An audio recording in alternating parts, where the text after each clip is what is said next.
It looks really low in Audacity, that's all. Oh. So you gotta... Like, See, I'm like... Yeah, you gotta get up on it. You're like a foot away. Not a foot away. I can do this, but then I can't see the screen is the problem. You don't need to see the screen. You just need to talk. No, I need to read all the things that I did and all the stuff. This audio level is better, but... It's when you turn away. Yeah.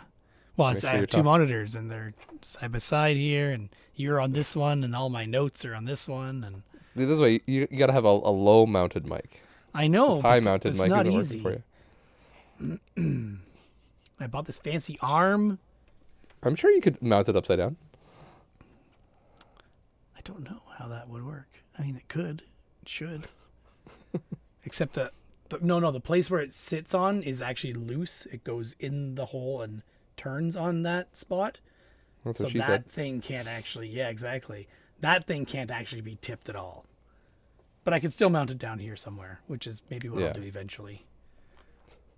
But I literally just mounted it on the desk, drilled the hole, 2 holes, I think, to mount it there like 3 weeks ago. Well, I also you done got screwed up. new monitor arms for my monitors. Man, you're getting all the upgrades. Yeah, all the deals, finding good deals. I found one monitor arm for free on Facebook Marketplace. I'm like, okay, go get it. It's one of those shock mount ones.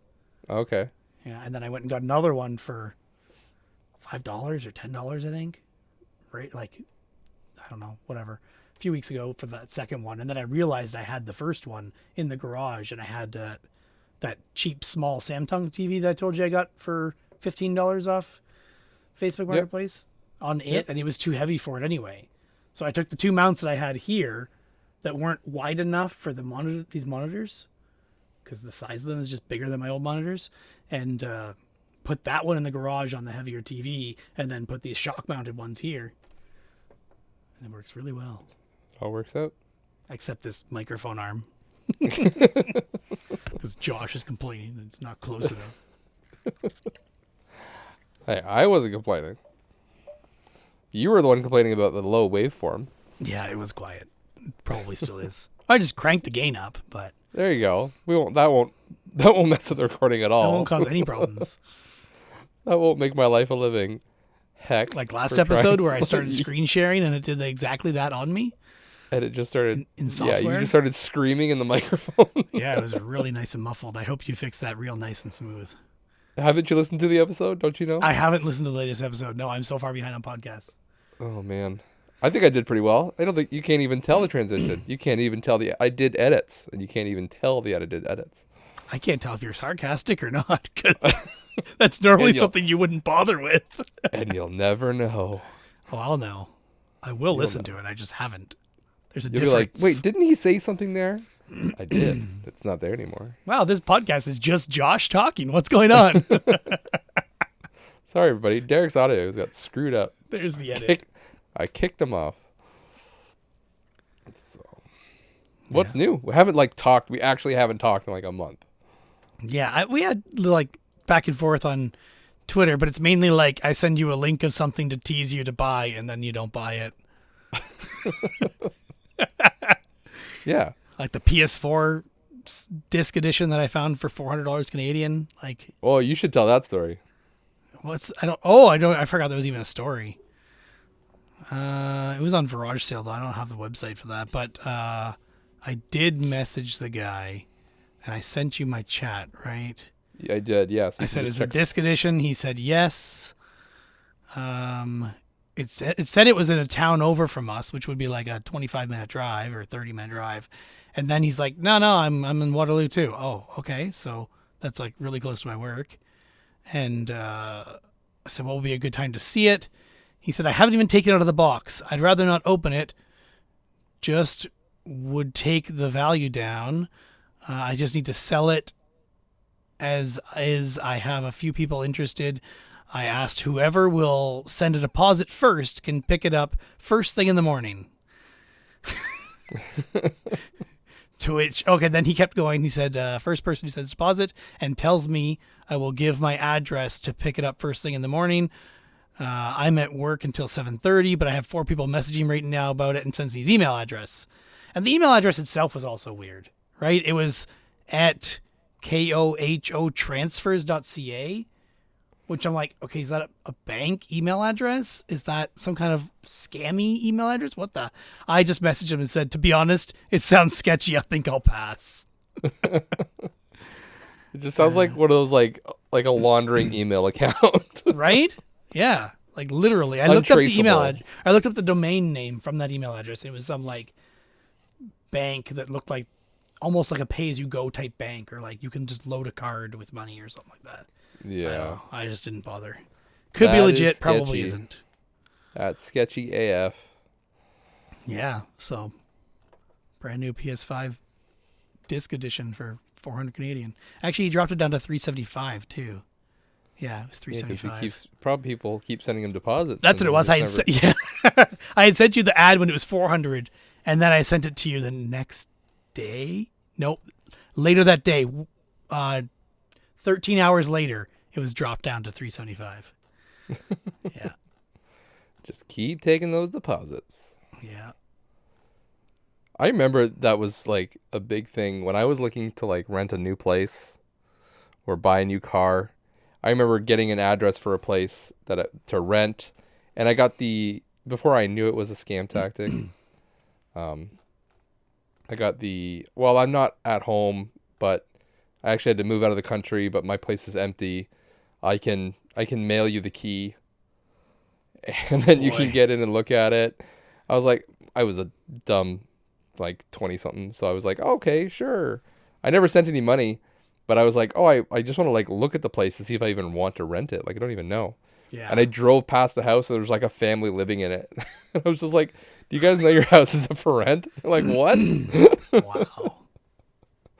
So yeah, it's a bit nuts. Good. And good. same with cars. I started getting really cautious with cars that the pictures were taking in parking lots, and not because there was a lot of those scams going around. Well, just send me $50 deposit and I'll hold it for you. So I don't do that anymore. My wife seems to think that I'm always close to getting scammed, but I'm like, I'm never falling for the scam. I'm just talking to them. Yeah, my wife still thinks that with the deals. Not terribly. Like, there was one time where a guy I met me at my work. I gave him a Game Boy Advance game. He paid me like $20 out of 30 and said he needed to go to the bank to get the rest.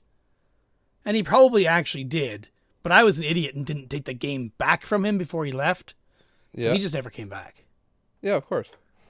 Yeah. Why would you? I don't even know how that happened. That's what you remember last, what was it? Last month when I told you I sold those Xboxes to those guys. Yeah, the two Xboxes. yeah. I did the same thing where like I take the one Xbox out, and then they asked if they had another one, but they hadn't paid me for the first one. So before I left to go inside for the second one, I made sure I got paid for the first one, right? Because otherwise I'll go back in, quote unquote, go back in for the second one, and I come back out and they're gone. Yeah. So having lived overseas, like scams are such a big thing over there. We always have to be careful. So I guess I have a heightened sense of like, oh, like this could be a scam, or you could scam someone like this, or so I'm always keeping an eye out. Same thing. That's why I put the dots on things, so if they come back to me broken, I know they're not mine or whatever. Yeah, that's interesting. One of the things with being overseas, again, people keep asking you for money because we're foreigners. We're obviously rich, right? So I think I mentioned that in the last episode. Yeah. So they're always asking for like, it's not a lot of money, but it's a lot of money to them, right? So like, say a full day's wage is like, it would be 1,000 to 1,500 francs, which is like around $3 to $4 as a full day's wage. Mind you, food only costs like 10 cents, that kind of thing, right? So yeah. it's 10 or 25 cents or whatever it is. And So people would come and be like, "Oh, can I have, $1 or $2?" It's not a lot, but after, if one person hears that, oh, the foreigner's giving out money, then everyone starts coming and asking the foreigner for money, right? So it's not just so we can't keep giving out money. But If I give you what a my dollar, I dad have to give everyone a dollar. exactly, and then all of a sudden then someone gets brave and asks for $2. Then all the people who got $1 come back for their second dollar. So yeah, it's just a snowball. What my dad actually figured out was there's a lot of short-term thinking over there, and not a whole lot of long-term thinking for benefits and things like that. So it's just the mentality of the things over there. People aren't worried about 3 months from now. They're worried about tomorrow or next week, that kind of thing. Yeah. Okay. So when someone would come and ask for a dollar, my dad would say, "Oh, I don't have $1 on me, but I have $2. So here's $2, and next time I see you, you can give me my dollar change, right?" Do you think that person would ever come back? And so for the price of $2, he's gotten rid of, and this person will never ask him for money again. So, but they'll ask he the did that a next couple guy for times. money. But that's fine. Then he gives it to like a couple of people, and then they never bother him again, right? So, God. at least he's still giving the money. He's still Yeah. being generous, but Yeah. he's not being taken advantage of. You Rather certainly than will bring the find the dollar honest back. people that way, right? Yeah, exactly. So.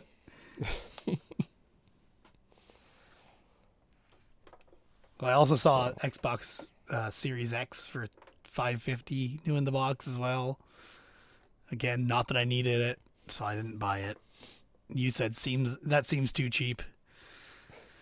I saw another one today for 400 Series X. I'm pretty sure it was a Series X for 400 as well. It was used, but still Yeah. still really good prices. I don't know what's going on, why everybody's regretting and selling stuff. Everyone wants PS5 for that PSVR 2. Do they? I think so. Everyone's thinking this PSVR 2 is going to be pretty good. So Oh, see, in the VR world, I'm hearing the exact opposite. Everyone's like, yeah, it's going to be popular. It's going to have good exclusives, but it's wired.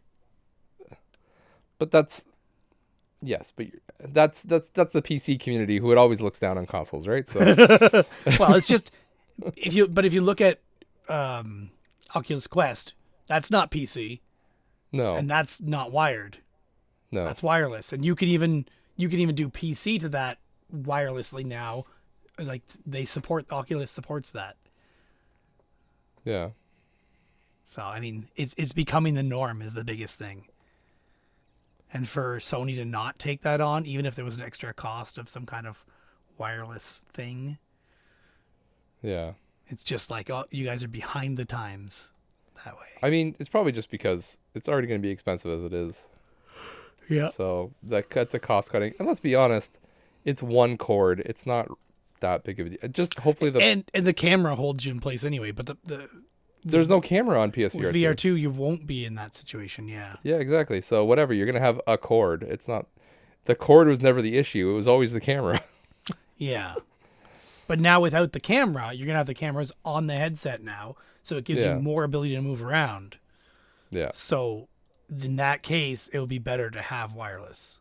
It would be, but at the same time, just put a giant long cord on it and you'll be fine. They won't. It'll be like the same length exactly as PSVR 1's cord. And they'll sell a proprietary extension cable Yeah, probably. that will will just be unavailable from the get-go and sold out and go for hundreds of dollars on the secondary market. Yep. Sounds very likely.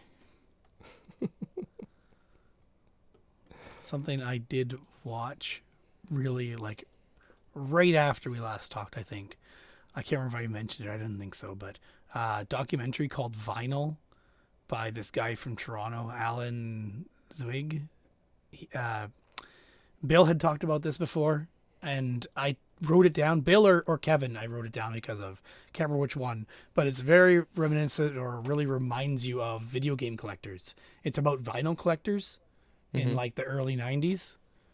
And the documentary started in like, I think it was like 95 maybe.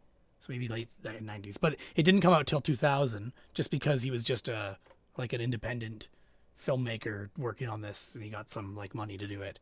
But it was really interesting, really neat. But shortly after I watched it, I found out that he was working on a follow up called Records, and that came out last year, on TVO. Or no, it came out 2022, but it just was like, I don't know, it came out on TVO only on their website, I think it was. So anyway, I sent that to Bill just to let him know that had come out. Him and Kevin both didn't know it had come out, so they both checked it out, I think. And that was good too. It's basically just like a follow up and how is record collecting now, and but both of them remind me a lot of video game collectors today, like all the people we know and stuff. So it Yeah. was neat to see. But the first one, Vinyl, is available to watch on his YouTube channel. So if you search for Vinyl Official or Alan ZWEIG Vinyl, the documentary's there. There's even an alternate cut of the movie he did as well, which was kind of cool. So I got briefly obsessed with that because I watched the original, watched the secondary cut, then I watched all of his YouTube channel. He came out with his own YouTube channel and blog, podcast, whatever, for a while there, and it was just neat. And then I tried to talk Bill into trying to interview him because he seems like he was fairly easy to get a hold of. But Bill said I had to set it up and I had to be his producer. And I'm like, I don't even know what a producer does. I'm not being a producer. So that fell through. Yeah. That'd be cool. Yeah, it would. I'm sure you could draw a lot of parallels between any kind of collector group. Trains, Yeah, I vinyl, can see it. games, music, books. Vinyl at that time has a lot of parallels with video games, though. You know what I mean? Like the physical and the collection of so many of them and then displaying on a shelf. Those all like line up between the two things. It's pretty cool. Yeah. Yeah, I can see it. And then rare ones and misprints and all that stuff too. Like, yeah. Cool. I'll have to check it out. Mm-hmm. See if I can spot my my doppelganger. Your doppelganger. Yeah. See my version of Okay. as a record collector. Okay. Yeah. Yeah. They definitely had each of like different kinds, right? Lots of different types of people. You know, like the ones who live alone in their mother's basement to the ones who are fully functional, married, and their wife collects too, kind of stuff. Like all that gambit. Yeah. Yeah. There's all kinds. Mm-hmm. What else did I do? Have you played Wordle yet? No, I refuse. I refuse. I think it's a neat concept, but it's also sold off to New York Times now anyway, so they're eventually going to make it paid. Yeah. But I know how it works, and I'm not in the group or get like super annoyed with the Wordle tweets because like that just kind of took Twitter by storm. yeah, And I don't mind them too much. There's a couple people that because I know how Wordle works, I've never played it, but I like seeing the kind of the progression, like or the patterns of it. yeah. You started with nothing and then like one and then like nothing and then you get the word or something like that. Like it's just like how did you get this out of this? Yep. So that's interesting. I like that, especially after having watched it, right? Or after played it. I mean, yeah. I don't play it anymore. Like I just don't think of it every day. And when I do, sometimes it's frustrating. I'm like, never mind, I don't want to do this. So I kind of just stopped doing it. But my wife still plays it every day. And I liked that it would teach me new words that I never really thought of or like force me to think about words because I don't always, you know what I mean? Yeah.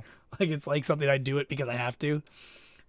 But Kevin's wife, Sarah, also has one called Hurdle, which it plays a 1 second song clip and you have to guess the song from the beginning of the song. and the more you know, either get it wrong or skip the section, skip that entry, you can get another second or two of the song until you can guess the song up to like whatever the first 8 seconds or something like that, or first 10 seconds. Okay. It's That's neat. cool. The first one that was on there that I listened to was Blur Song 2, and that was fun Okay, because yeah. it starts out so unique, but the name of the song is not in the lyrics anywhere. So even if you sing it to yourself, you're like, I can't remember what this song is called. And then it just it just clicked for me, and I'm like, yes, that's the song. So that was fun. Nice. And then if Do you I have to, don't do know you have to them, type it in, or do they give you options? so you type it in, but as you type it, it fills out options. Yeah. So it does help you rule things out a lot. If you're like, oh, this kind of sounds like one, I'm like, this really sounds like Casey and the Sunshine Band. So I start typing and I'm like, no, that's not it. So like, you can definitely rule things out that way. Yeah. Yeah. Interesting. So I have one right now, actually. I'm gonna play it. I already did Okay. I know the song is a popular song, but I do not know it.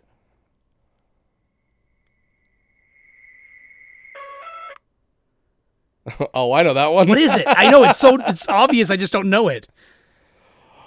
Oh, it's a Linkin Park song. Okay. Yes, that matches the time frame I was thinking of. The only option for Linkin Park is Numb, I think. That is, yeah, that's it. Numb. Yeah. Oh no, there is 4. In the end, Crawling, Burn It Down, and Numb. It sounds. Oh, I think it's Just Numb. guess all of them until I get it.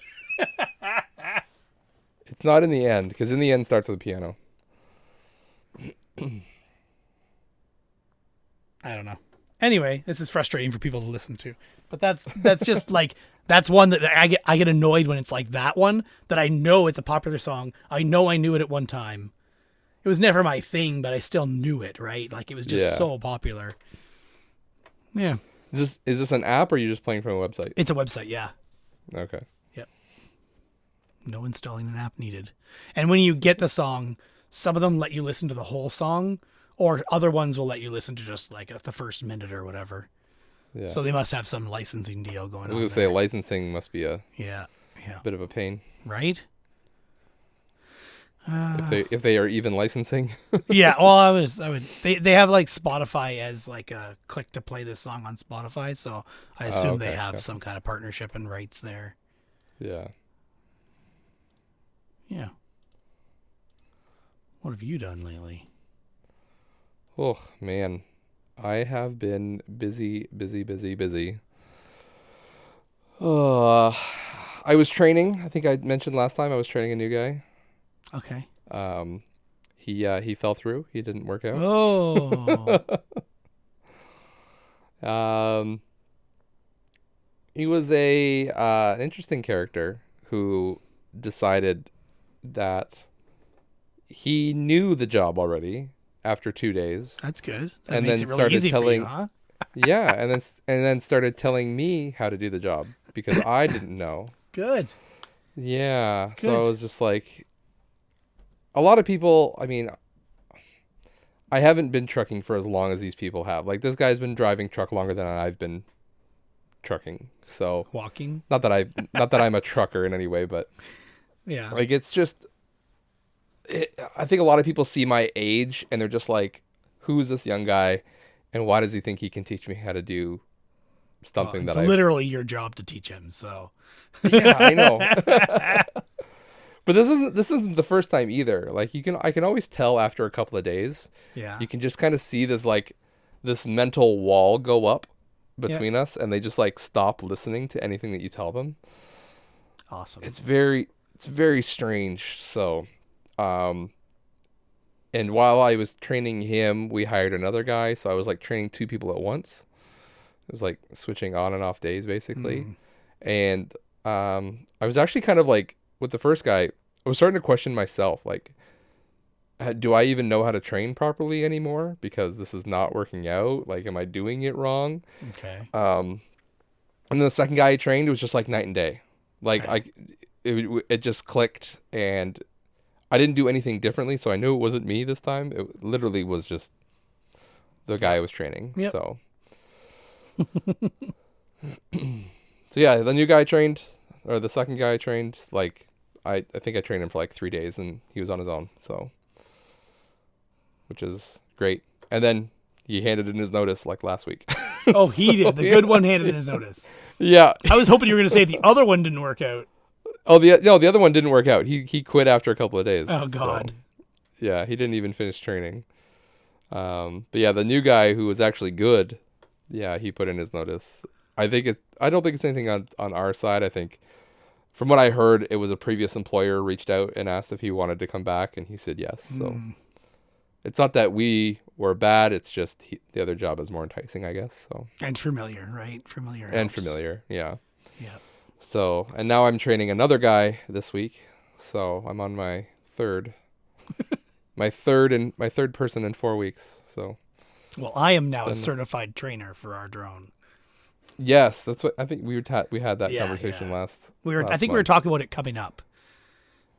No, you said that you had to train someone for the last day. You had to train somebody. Yeah. So I train me and my. Or you had to train or something like that. Yeah, I was being trained to train. So that was 2 days, and then on the third day, me and the other guy who was being trained, who just happens to actually be my director, trained a group of people.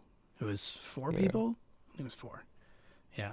They're internal people anyway, so it wasn't a big deal. But it was still all of their first time flying the drone. So now you're the drone trainer, instructor, official. yeah, one of 5. As he counts on his fingers. I don't want to say the names out loud, right? Of all my coworkers, right? Yeah. So, and then in amongst that, like been working. We were down to 4 days during our slow season, but our slow season has not been slow, so we're back up to working 5 days a week now. So I'm already back up to 50 hours a week, which is nuts. Yeah, I don't want to work 50 hours a week. I'm fine with 40. It's go. Yeah, so it doesn't leave a whole lot of time for much else. But I did watch some stuff. My wife and I watched the Adam Project. Have you seen this one? No, I haven't yet. I want to watch it. Especially, I saw the Q Dogs recommended. Yeah. And well, they watched it. I I don't know if they recommended it, but I don't remember. I thought they both said it was okay. Maybe it was. They said it was okay. Yeah. Yeah, maybe that's what it was. And then seeing all the hype from it beforehand with all the videos of this kid swearing up a storm and stuff like that. Was Yeah. Interesting. I laughed. Yeah. So obviously I want to see it. Just haven't. Yeah. It's from the same director as Free Guy. Okay, yeah. Which I enjoyed that, and so did my wife. Oh, that's what I was going to say. My wife, I couldn't convince my wife when she saw the trailer play after we watched something else on Netflix. The trailer for it played, and she's like, "Yeah, I'm not interested in that at all," because it was like sci-fi, and she's like, "I don't care." It's barely sci-fi. It's sci-fi-ish, but it's not the important focus of it. It's very surface level. Even the action-y parts it looked like an action type movie, and she's just not interested in that either. So it's way more comedy than action, in my opinion. So she might. And it might have just been Netflix playing a trailer that it thought that I would like. Yeah, for example, they're trying to show you the action. Yeah. Yeah. It's if you know Ryan Reynolds, it's very much a Ryan Reynolds movie. Like it's like they give him like a co-writing credit on it or something. Like it's just let him go and let him riff, and just insult children and go nuts. So it's a little much at times. Like, Ryan Reynolds needs to be reined in sometimes. The kid is great though. Like from what I heard, this kid has just done like a middle school play when they scouted him, and that was it. Huh. And so obviously went from doing like middle school to like Hollywood movies, and he did an awesome job in my opinion. He does a really good job of imitating Ryan Reynolds. Okay. Yeah. Detective Pikachu. So. I mean Deadpool. He does. I mean. Yeah, the video that I saw was Ryan Reynolds in a car with the kid in the backseat, and the kid was quoting Deadpool 2. Yeah. Like the whole movie just going off. That's the first one I saw. Yeah. Okay, yeah. And there's one more recently. Like I saw it like within the last month, I think. Okay. And it was like this. I can't remember. It was the same. No, it was the craft dinner one. There was a craft dinner one recently. I haven't seen that one. Okay. It looked like it was supposed to be an ad, but it could not have been. It could not have been.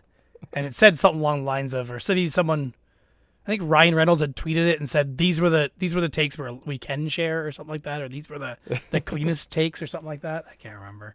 Cleanest Okay. outtakes maybe it was. Yeah. Oh man, I can only imagine what his actual outtakes are. Yeah. No filters. No filters. And then before that, I watched a movie called Against the Ice, which is a story of Danish explorers in the Arctic, trying to discover disputed lines between the U.S. and the Danish on Greenland. Oh. Like it's very early, very early. It's basically just like a survival type movie. These people live on the ice. I think I wanted just a little bit more out of it. It's good, but Okay. not a whole lot happens in it. That's They're pretty much what literally I would just guess walking- from the cover. Yeah, yeah. The acting was good though, but That's good. So Yeah. to spiral from Ryan Reynolds, or to Oh, tangent geez, here from we go. Ryan Reynolds, Two Guys, a Girl, in a Pizza Place. Ever seen that TV show? Probably No. not. You were probably not in the country when it was out. I was probably not in the country. No, But it was him and another guy and a girl, and they had this sitcom called Two Guys, a Girl, in a Pizza Place. Anyway, I enjoyed that TV show a lot, and that's my roots of liking Ryan Reynolds. But to go on a tangent from that, because I did watch that show a little bit, and it doesn't hold up, but it's still I entertaining. can imagine it's that, still yeah. funny, but it's very dated. Anyway, Batman Pizza from Little Caesars. Did you have Little one? Caesars. Yeah, no, not yet. Oh, we had one. Is it any good? It was pretty good. Yeah, Okay. it was good. I want another one now. I'm looking at the picture because I'm going through my photos to try and remember what I've done in the last month, and I'm like, oh yeah, the Batman pizza. We ordered 2 of them, and I think we had it 2 days in a row because we had some like enough left over for me and my son to have some the next day or something. Yeah, Yeah. delicious. Have you seen the Batman yet? No, I have not seen the Oh, Batman. I really want to go to the theater and watch it. My wife went to the theater and watched something. What did she watch? Oh, her and the kids went and watched Clifford the Big Red Dog, which is like last year movie, but Yeah. it was on March break. It was like a super cheap day, like $3.50 person. Okay. Yeah. So she took the kids, and then my son asked my mother-in-law if she wanted to go with them. Like, he just out of the blue. She's like, "Oh, we're going to see a movie tomorrow," and he's like, "Do you want to come with us?" So she went. She's retired why not? now anyway, so Yeah. Go have some fun with the grandkids. yeah.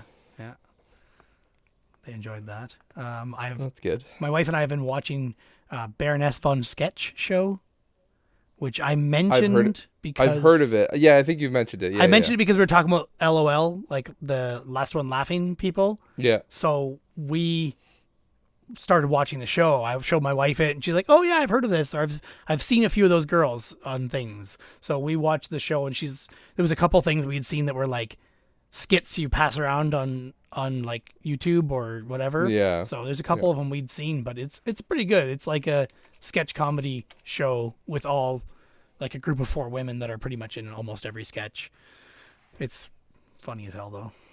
Okay. Where are you watching that? It is on Netflix. Netflix. Okay. Yeah. Right? I'm not crazy. Yeah. Yeah, it is. I remember it being easy to watch. That's why I'm like, yeah, I'm pretty Okay. sure. That's good. Why am I not believing myself now? No. Maybe it's on Plex. I'm watching it. Yeah, it's a Canadian show. So I'm pretty sure it's Okay. on Plex. It's on Netflix. Sorry, it's on Netflix. It's on Plex. It's on Plex, not Netflix. It's on Netplex. Netflix. The Plex of my house. Yeah, Netflix. Yeah, not Netflix. And what else? Speaking of Netflix, I watched the first 3 episodes of Murderville. Have you heard of Okay, this yeah. one? That's the one with Will Arnett, right? Yeah. So Will Arnett is like a murder mystery detective, and he's trying to solve a murder, but he has a guest star come on every episode to improv their portion of the show. And the first episode, we've only watched the first 3, I think it was, and that is a Netflix show. Mm-hmm. And why was I not able to find who it was on the first 3 episodes that I watched? There. Why does IMDb have to move this episode stuff around all the time? So Conan O'Brien was on the first episode, and he was really good. Because he's just, He's an improv guy. Oh, That's so all we've he only does, seen yeah. 2 episodes then. That's what it was. And then Marshall Lynch. Marshall Lynch. He's a Yeah, football player. He's a right? football player, and he did way better than you would expect a football player to do. Really? Okay. He wasn't as good as Conan O'Brien, of course, because he's not. He's not like trained. But the next one is, oh my god, I can't remember his name. Freaking from. Oh my god. From the Silicon Valley and the superhero, freaking Kamal. Right? It's coming. Kumail Nanjiani? Yeah, Nanjiani. That's it. Okay. Yes. I mean, I'm sitting here blanking because I'm trying to remember what superhero he was On the Eternals. on the Eternals. But what was his name on that? I don't remember. Anyway, it doesn't matter. I haven't. So still I haven't heard seen that the one's Eternals. supposed to be good with him, and then I don't know. Terry and Ann Murphy on the next one. Doesn't matter. There is a Ken Jeong on the last episode though too. That would be interesting. Sharon Stone and it says Terry and Sharon Stone. Terry, that's who the main character is, right? So Annie Murphy and then Sharon Stone are the other 2. But yeah, Ken Jeong should be interesting. Oh yeah. Him in improv. Especially if he comes in character. So that was Murderville. I'll get back to repeating the name of it. Yes. Because I didn't repeat the name of the last show, which was Baroness Von Sketch Show. It's a Canadian sketch show. I have no idea if you can watch that in the States. I'm sure you can find clips of it somewhere. Yeah, it's definitely lots At of clips least. of it on YouTube for sure. Yeah. They know how to do their thing with getting it. Their social media game is on It point. definitely is. Like, you gotta love when shows do that. Like, Schitt's Creek was really good with that. They made GIFs of everything, right? Yeah. And they knew what they were doing. And I wish more shows would make their own GIFs of segments or jokes on the show with the text, like, already done. And even if they throw their own little logo in the corner, I don't care. Like, that's all Yeah. Schitt's Creek does, was threw their logo in the corner so people knew what it was. Yeah.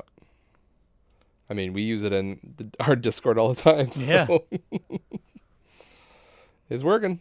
I have full conversations in just GIFs. Those are the with best friends all the conversations. time. Yeah. Yeah, those are the best. 'Cause you gotta use like creativity with it. That's why I like Exactly. it. Yep. So I've also been watching a Netflix How show. random is that? Sarah just replied to my Little Caesars pizza tweet right now. She can hear us. She heard us talking about her before. She said they call Little Caesars little greasers. She's not wrong. Yeah. Sorry, you were saying. Oh, I was gonna say I did watch a Netflix show, and it's one that you will not care about at all. Want to take a guess? I don't know anything that I won't care about, but Oh, you definitely won't care about this. I mentioned it in a previous episode, and you were just like, nah, don't care. I don't know. This is the season 4 of Formula One Drive to Survive, Oh.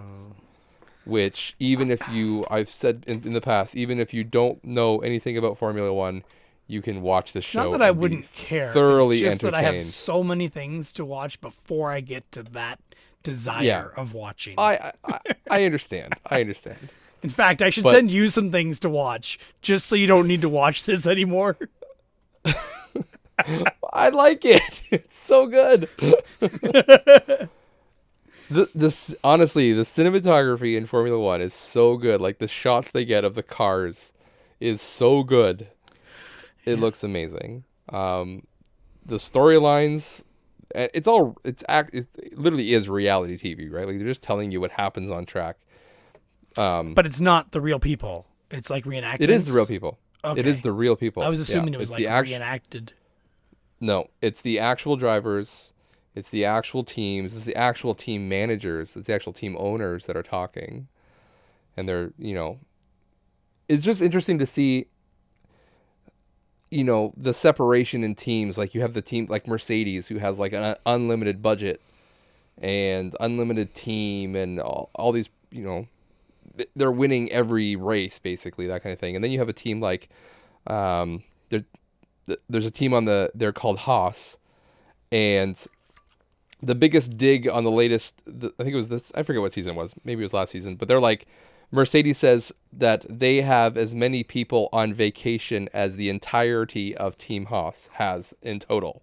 Yeah. Right? So how does a team like Haas compete with Mercedes? And so it's like watching that dynamic. How do they get their drivers? How do they set up their cars?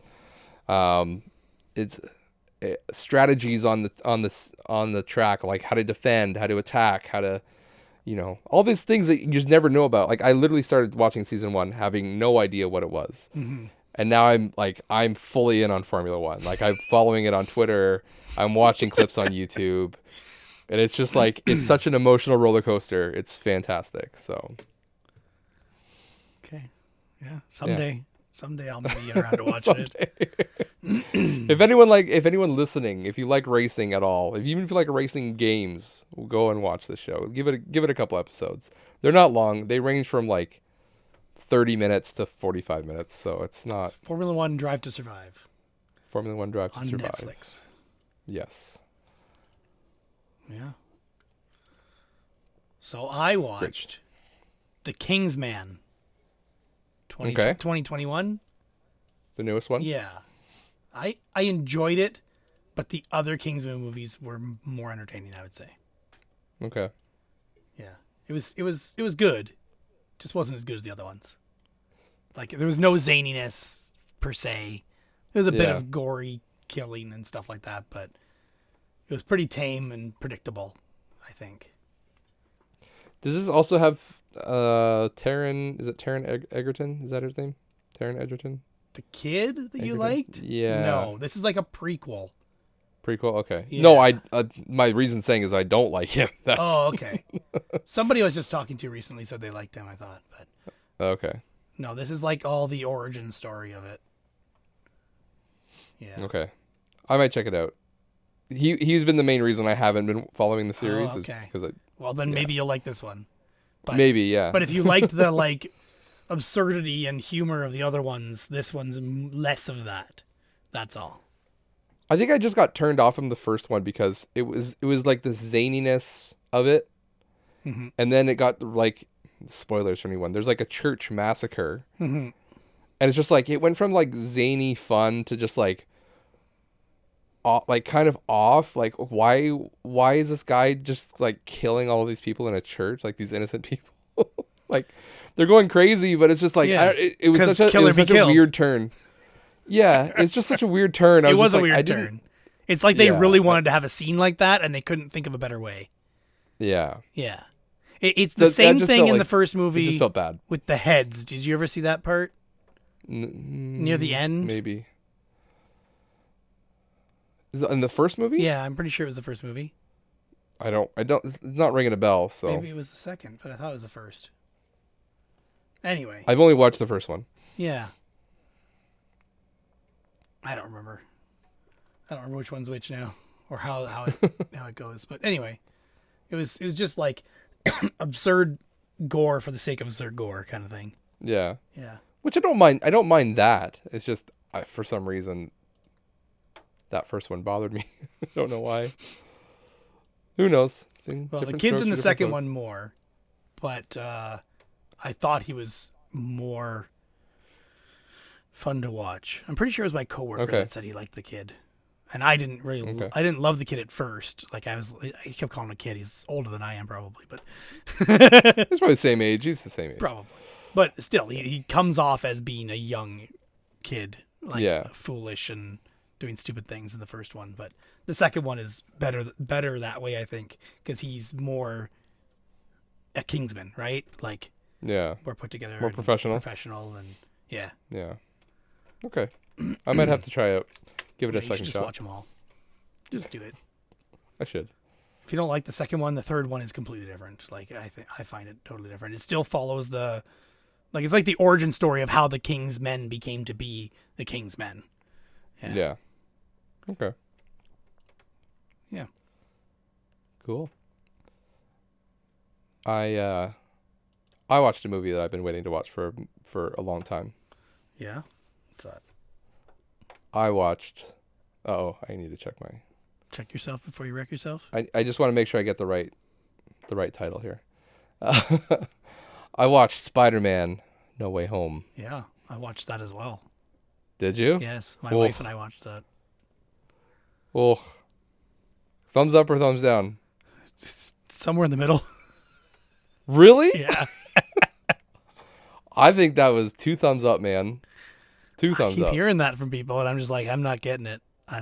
I liked that the old guys were there. That was fun. Yeah. But like the movie itself, I found was meh. I can see. Like, I understand if you that. you could remove everything about Aunt May and Yeah. Happy, and that wouldn't have to be there.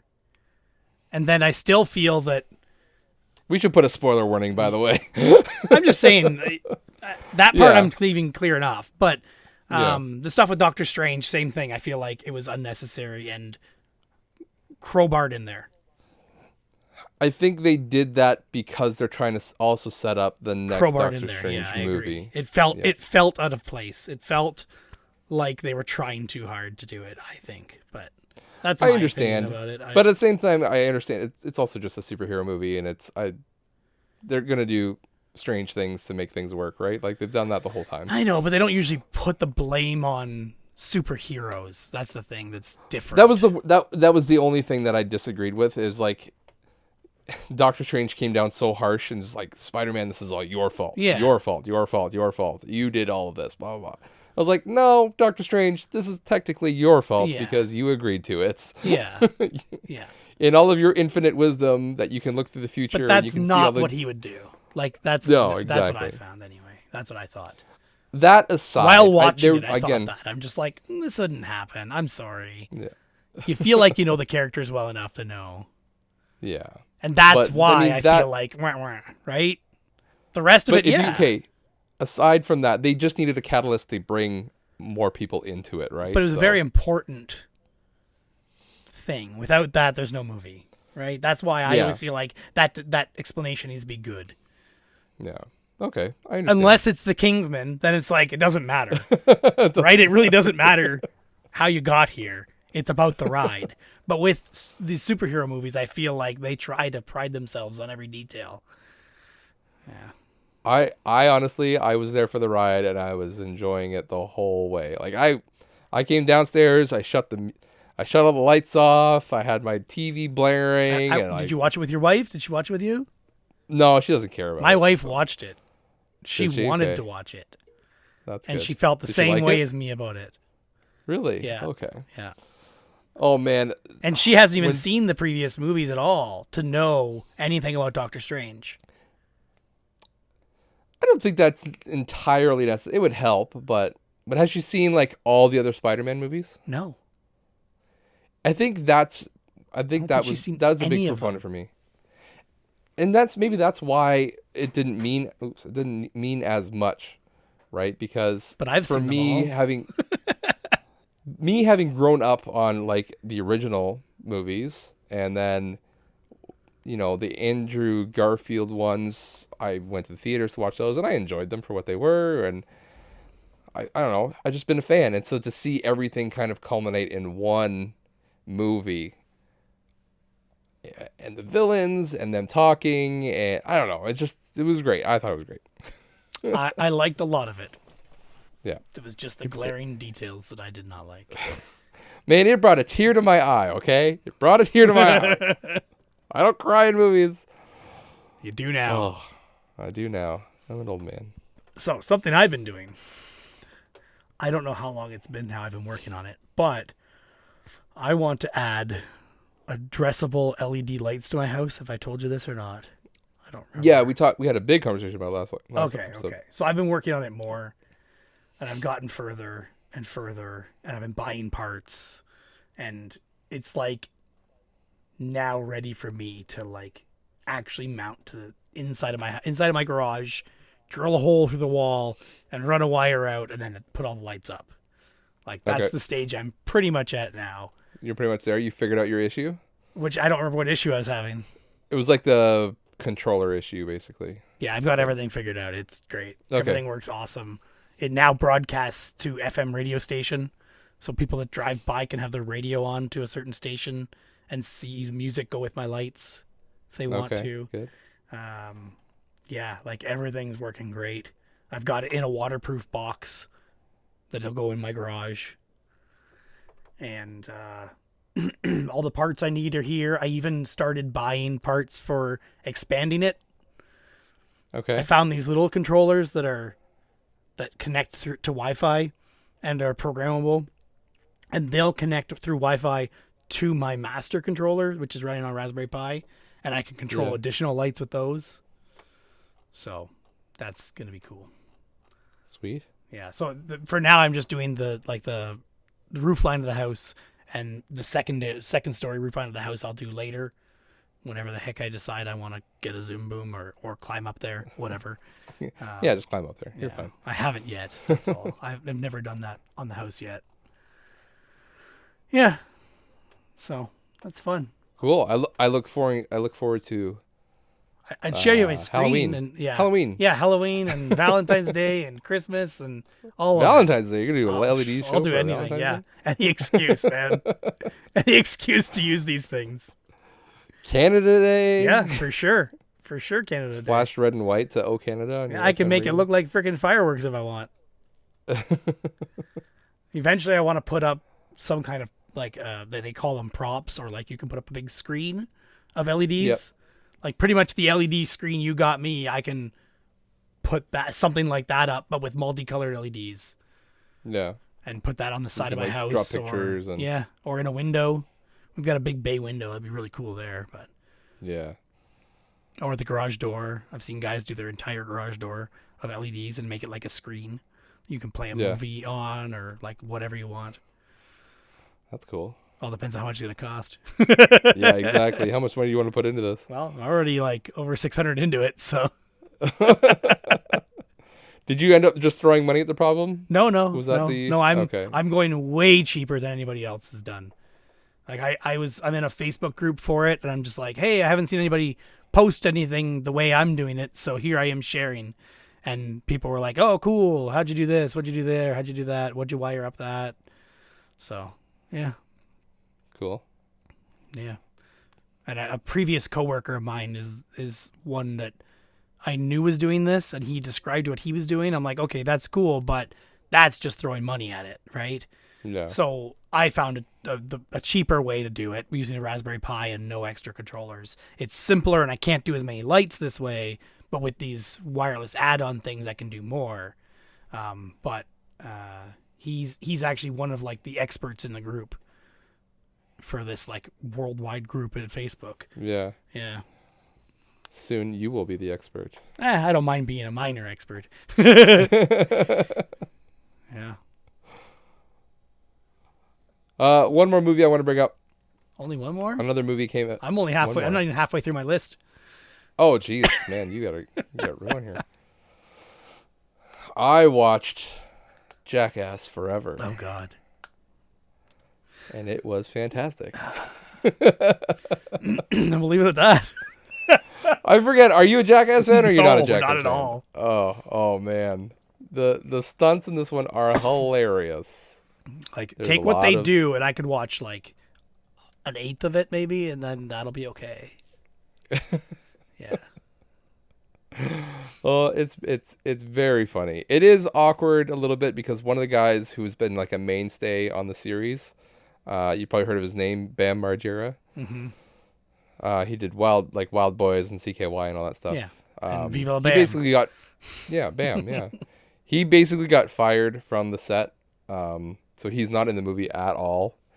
There is one clip, and you can kind of see him in the background. Oh. But yeah, he's not in the movie, which is a little bit unfortunate. I'm not exactly sure what the circumstances were, but from what I understand, it had to do with a drug relapse, basically, and he wasn't staying true to what he said he would do for the show, so they ended up cutting him off. And I think he's suing. He's suing the production for whatever, I don't even know. So, but yeah, other than that, all the guys on that show are getting old. Yeah. they got gray hair now, and so this movie brings in like newer, younger people to Okay. it's kind of like the handing of the torch to the next generation of Gotcha. Jackass. So, it's good.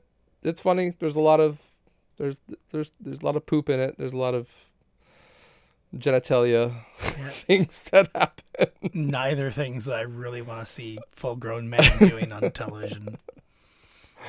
I just watch it because it's so stupid and it makes me laugh. That's the only thing. So there's even a couple that were so funny. I called my wife down. I'm like, come and watch this. Like, she has never watched an episode of it or anything. So I actually went back to like Jackass 3 and I was like, oh, watch this one. This one's really funny. So I got her on a couple and she thought they were pretty funny. So I don't show her any of the gross ones though. Yeah. I'll admit they're clever and funny, but most of it is just inappropriate, not enjoyable for me now. Kind of like Tom Green stuff. Like, he's absolutely hilarious, but there are boundaries he pushes that I just don't want him to be anywhere near. I watched. That's it, man. That's all I've seen. Okay, like I said, I'm less than half. Well, I did. Oh, No Way Home is one of mine. So anyway, I watched Rarity, video game collecting in the modern era, which is free to watch on Plex with ads. Okay. It is a documentary about a lot of people we know. Really? Yeah. Let me bring it up again. I'd already had it open, but John Riggs is on it. And so is John Hancock is in it, and James Rolfe is interviewed in it as well, and one of the guys from Retro Pixel Squad guys, not Ricky, but who's the main guy? Aaron, right? Aaron, yeah. Riff, who goes by Riff now. Yeah. It's very... He's credited in the credits on IMDb as Aaron, but... Aaron, okay. Yeah. Yeah, lots of people we know on that. That one I found was a lot, like, it dwelled way too much on rating games. Okay. Getting your games, like, sealed in carbonite. Like WADA or VGA. Yeah, like they talked about the WADA guy a lot, and they interviewed him a lot. Like, I think that they were good buddies, is my guess. Was this before or after the WADA scandal? So it came out 2021. So, like, probably right at the height of it. Possibly. They didn't mention that. They talked about WADA and, some people think that sealing these games up and the games are meant to be played. And they did give another guy's point of view, but I didn't feel like it was really a neutral point of view from watching it. Okay. It was still neat to watch, especially because there's so many people we know on it. Yeah. Yeah. Still worth watching for free on Plex with ads. Yeah. Pretty cool. Oh, and they also talked about the My Retro Life guy who has all those videos of him and his dad. They interviewed him, and he talks quite a bit, or a decent amount about it, about other things as well. They just get his opinion on other stuff, but yeah, he's in it too. Cool. But the director starts off the documentary with interviewing himself. I don't love that. But he's a collector too, so that's why. But yeah. Yeah. It just felt in there. tacky to start with yourself. If I had to be honest, which I always am. Oh, it looks like they're working on a part 2. They're in post-production of part 2. Huh. The scandal. Yeah, I wonder. Yeah. What else? I'll just. What else? So Resident Alien, I've still been watching with Alan Tudyk as it comes out. Yep. Catfish, I've still been watching MTV Catfish as it comes out. And then I watched Upload on Amazon Prime, season 1 and season 2.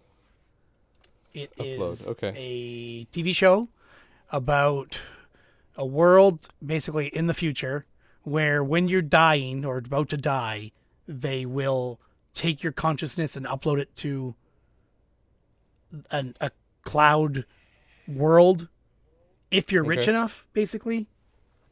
Okay, this sounds familiar. I think I've seen a preview for so this guy's girlfriend is paying for him to go, and he goes, and he didn't really actually love her, so he feels like now he's obligated to stay with her because she's alive and he's dead, and she's paying for him to stay in this place. If she breaks up, then she can remove him from the cloud? Yeah. Oh, okay. So it's a neat. I like the technology part of it. It's cool, and it's in the future, and people that want to visit go in VR to visit people in this place, and 2 seasons. To be honest, not a whole lot actually happens, but it's still entertaining. Yeah. Yeah. Interesting. Lots of interesting characters on it as well. And then Spider-Man No Way Home I watched, and then last one, Laughing. We did watch all of it. I don't remember if I said that or not last time we talked. It wasn't all out last time. Okay, that's when it was only 2 episodes, right? They released 2 episodes at a time. So we watched the whole thing. Okay. Did you ever watch it or not? I haven't finished it. Okay. I'll be honest, I haven't finished it. It was good. I liked it a lot. Good? The end was good. I'd love to talk to you about the end when you do finish it. Okay. Spoiler talk. Or even if it's just us talking. Because I talked to my wife about it, and she does not agree with what I thought. But that's fine. Really? Yeah. Okay. And then my wife and I also watched Last One Laughing Australia, which is also on Prime. Okay. And that was pretty good. We didn't. Is there also isn't there a Last One Laughing like Mexico, Italy? Is there? I don't think there's. Is it? I think there's an America, wasn't there? I don't think there is. No, not that I could find, and I looked.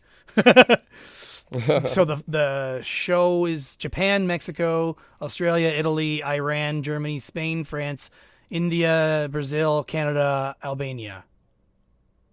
Oh, random. Yeah. Now, unless there is an the original one, is the Last One Laughing Japan actually Last One Laughing Japan, or is it documental? No, it's about document. Yeah, the documental. It's documental. Yeah, okay. Yeah. Yeah. So they're just talking about all the variants, and that's obviously the Japanese one, right? As far as I know, there is no American one at all. This does not talk about an American one.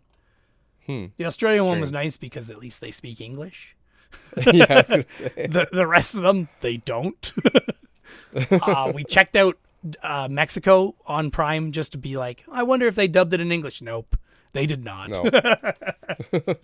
So we didn't bother with that. But the Australia one's good, even though we didn't know anybody. But they definitely get more crazy, like the Japan one sounds like they do. Okay, good. Yeah. Not a lot. It's mainly one guy on the Australia one, but it was still interesting. And we got to see some comedians from Australia that were like, oh, I'd watch that person again. And the host for it was Rebel Wilson. Yep. And she's funny. She's always funny. Yeah. But we didn't know anybody else from Australia on that one. But we got to know them.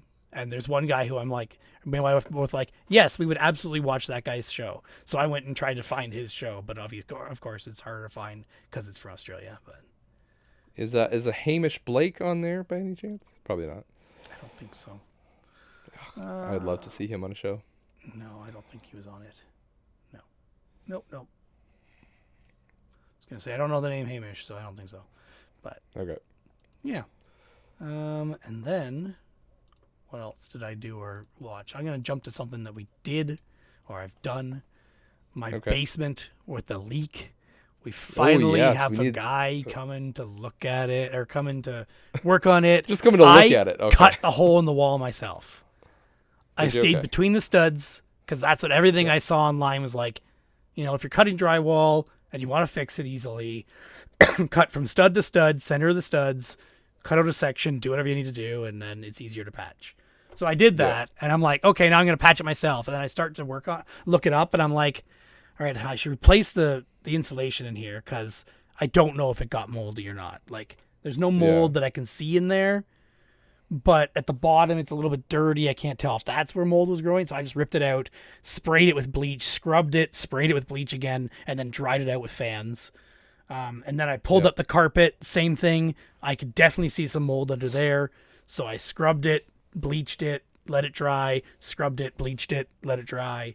And then pulled the trim off before, obviously pulling up the carpet. And there was some mold on the back of the trim too. So I just threw the trim in the garbage, and started cutting over to the side more to see if there was more on the side. I didn't see any, but I also hit a stud where I didn't expect it because this is under a window, so it's like double studded, and then it's also like 18-inch centers instead of 16-inch.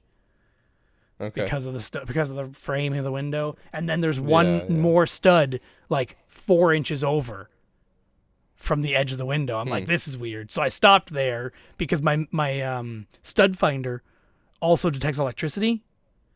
Yeah. It was saying there was electricity on these studs, and there definitely shouldn't be. So I just stopped there. Yeah, I'm there like, shouldn't. Yeah. I even felt around, and I'm like, there's no wires here. This thing's just acting stupid. Change the batteries on it. It's still acting stupid at that one spot. So there's something It's wrong. picking something up. Yeah. But only there, Yes. but there was a couple other places in that same area it was detecting electricity, even though there isn't any there. So, and there's an exterior wall, so I know where the electricity is in it. But whatever. We tried calling a guy to fix before I cut it open. And I think I told you that no one was coming and everything like that. We got one guy to come quote, and then he never called back. We called him, emailed him, texted him. He still didn't call back. So, talked to a coworker of mine, and he recommended a guy. So I call up this, I called him up. He said, "Sure, I'll be over," I forget what he said. He came over anyway and took a look, and he's like, it'll be like $400 to fix it. I'm like, sure. He said, "I'll paint the whole wall. That way it's all the same. $400 is his material cost and everything." Okay. Not bad. We already got money from insurance to do all this stuff, so why not? And then, like, a week goes by and he still didn't come by to actually start working when he said he was going to. And I'm texting him as he goes. I'm like, "Are you still coming?" And, I'll have to be tomorrow. I'll have to be tomorrow. I'll have to be tomorrow. I'll have to be next week. All this crap. And then he finally texted me back after like the fourth time he didn't show and said, "I probably should have told you, but about 2 years ago I bought a restaurant, so that's taking up all my time. I don't really do house repairs anymore." I'm like, dude, why did you agree to do this? Oh man. So later I got talking to him. Can you guess what restaurant in town he bought? Would I know it? Oh yeah, everybody knows it. Is it local or is it a chain? It's local. Breakfasty food. Breakfasty food. At 8 Mills Diner. Country boy. He owns Country Boy. That explains 30 a lot. years that place has been around, he said. Oh, He's I owned don't it for know. just over 2 years, I think he said. Obviously, COVID was hard with not being very busy and employees being off and all this crap. But it sounds like business is ramping back up to absolute normal now, and he's busy. Yeah. But he's like, I'm still going to come do this. I just may not be able to show up all the time, basically. So he showed up on Monday to do the work finally and started it, and then comes back Tuesday and says, "Oh, it didn't dry as much as I hoped. I'm going to have to come back twice tomorrow." Twice tomorrow. Okay. Because he thought he could get it. He thought he needs to do more steps. He missed one spot. He didn't do as good as he wanted and something else and whatever. So then he shows up the next day and says, "Actually, I can't." So I think it was Wednesday. And he's like, "I can't come Thursday or Friday. It's just too busy at the restaurant. I'll be back Monday, Tuesday to finish it."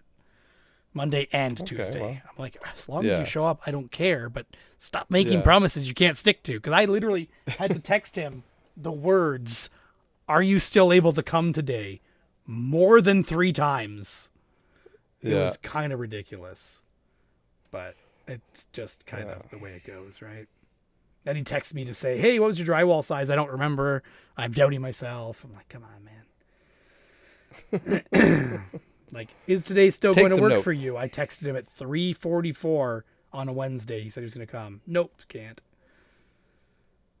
Are you still able to come this week? I texted him on a Friday at 8:51 in the morning. "Unfortunately, I won't be able to this until next week." Like, just over and over and over Just again. constant, yeah. Yeah. Hey, you get what you pay for, man. $400. Yeah. But he's doing good work. It looks good. Yeah. It's just a matter of... Did you actually fix the leak, though? The leak was from the window caused by the window well filling up, caused by the drainage for the window well being plugged. That is not yet fixed because we are waiting for excavation from the crack specialists, and they have to come out and dig it up, which is April. Yeah. April, okay. Well, that's this month, technically. Yeah. When this podcast comes out. Yeah, it's like the 17th or something that they're coming out, if I remember correctly. So, yeah, it's getting to be soon. Yeah. So, that's going to be a big job. Lovely. Lovely, lovely. Hope it doesn't rain a lot before that. April's not known You don't want for more? rain. You don't want a swimming pool beside your I house? do not want a swimming pool in my basement, no. Not unless it's built correctly. It's an indoor pool, man. Yeah. What's not to love? So, another thing I'm doing, or up to, is Steam Deck. Yes. So, have you got... last time we spoke... Yeah. Hold on a second. Yeah. Last time we spoke, Yeah. you were like, I'm going to get an email That's correct. tomorrow or next week. Yeah. That's what it was supposed to And be. it's been a month. They're still emailing weekly. They're emailing in batches, but they're not exactly telling how they determine the batches. Mm-hmm. The assumption is it's in the order that you reserved. Well, I reserved 10 minutes after the reservations opened. The website was dying when I did it, or else I would have been there within a minute of it. But I got in within 10 minutes, and I still have not been able to do my order. Wow. This is possibly normal because this coming Monday, the 28th, is the last possible day they could possibly email me to order it. Because they said by the end of the month, everyone will have it. No, it's not just that. You can also go to the website where you did the order, like the store.steampowered.com/Steam Deck, and check your reservation. If your reservation's still there as a reservation, then you're not ready to order yet. It will change to an order now when you're available to order or able to order. Okay. Yeah. Have you canceled yours? Not yet. So hopefully by the time everyone hears this, I will have ordered. I'm after Q2, so there's no rush. You were Q2 before or not? Or you were always after No, Q2? I was after Q2. Well, now they have that updated, so it now says Q3 or after Q3. And they've also added months in there as well, because people don't understand what Q means, as in quarter. Like literally, so many people in the Facebook group I'm in for Steam Deck are asking, what does Q1 mean? What does Q2 mean? What's a quarter? Yeah, they're probably just young. I didn't know what a quarter was until I started working in the business world, but yeah. Josh is checking to see what it says. Mine says, okay, my expected order delivery is Q3, July to September 2022. Okay. Well, mine says expected order delivery Q1, January to March 2022. So, if it doesn't come this Monday, I'm screwed, and they forgot about me somehow. Well, you can have mine. There were also issues with people. Sorry, what was that? We ordered the same model, so you're not missing out. Yeah. I'm still tempted to get another one with my son's account. Just order the better model. Or get the lowest model and upgrade the SSD yourself. Because people are doing that as well.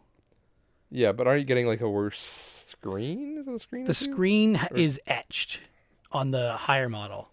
On the higher one, yeah. Okay. It's just an anti-glare screen, basically, which would be cool because the Switch screen, if you've ever used it handheld, the glare on it can suck sometimes.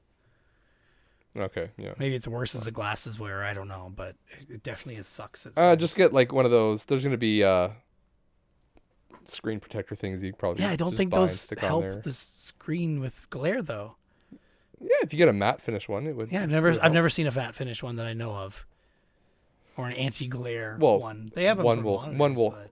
They'll make them. Yeah, don't worry, they'll make them. Let's see. I'm gonna actually just search for Nintendo.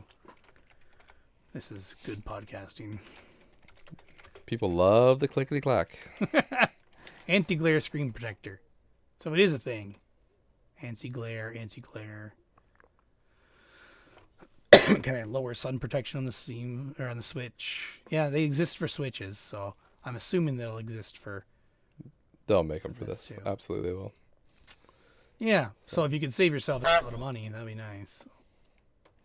Man, why you gotta swear and make me? I don't even have my notepad out for this. Man. And you won't know what time it is. Maybe I'll just clap a whole bunch of times, and that'll make you find it, right? That sounds There's good. my notepad. So I'm the IT guy for my family, if you didn't know. And my grandma gave me her old dead computer a couple years ago. Like, hey, try and fix this. So I take the computer, put it in my garage. I look at it. I'm like, yeah, I'm pretty sure the power supply is dead.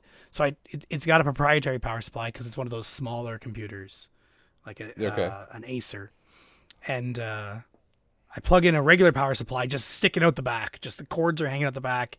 I plug it all in. It works. So I'm like, okay, the computer works, but this obviously isn't a good solution for her. So computer stays in my garage for the next 3 years, and she buys a laptop because she's like, I can use a laptop anyway. So computer just sits there in my garage. I used it a little bit because I had to hook up a floppy drive for that LCD display you gave me to try and get a floppy working. Obviously, that didn't work out because it still isn't working. But it was sitting in my garage, hooked up and going.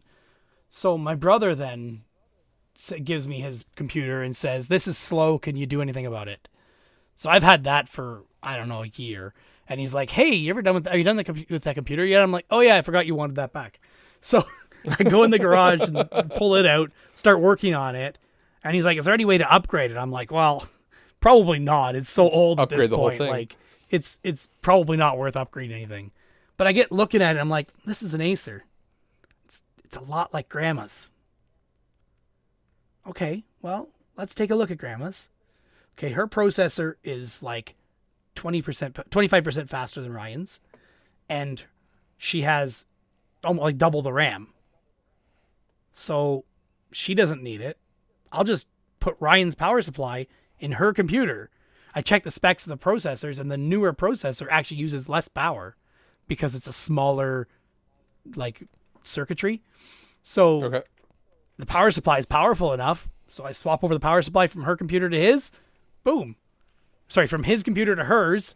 Boom. Hers is working, and he gets a free upgrade, basically. So I messaged him and let him know, and then got Windows for him installed and all that stuff, and honky-dory off to the races. Yeah. Nice. Another thing I did. Mr. IT over here. Yeah, literally. All the time. What else did I do? More pictures. I also watched Vox Machina on Amazon Prime, which is a cartoon anime based on a D&D campaign of people like I've heard Dungeons people Dragons. talking about this. Yeah. It's pretty neat. Like, it's a ragtag group of heroes that, individually would not be able to do anything, but because they're together and they're, team blah blah blah, and it's an entertaining show. It's funny, it's gory at times, it's like adult humor and stuff like that. Bill and Joe actually just talked about it. I think Joe brought it up. Joe did. Bill had no interest. Yeah, which is funny because Bill criticized Joe all the time for not listening to what he has to say.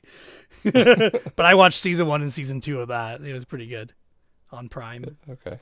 That's a Vox Machina, which is Machina. I swear there are so many things out there that are using that name or variances on that name. Yeah. Like there's a Steam game called Vax Machina, I'm pretty sure. Yeah, VR game. Why can't I find it? I just had it there. Vax Machina game. It was a VR game. Anyway. Vax Machine AE. So Machine instead of Machina. No, IAE. Oh my god. INAE is the Steam game. It's also Vox though. Jeez. Anyway. Okay.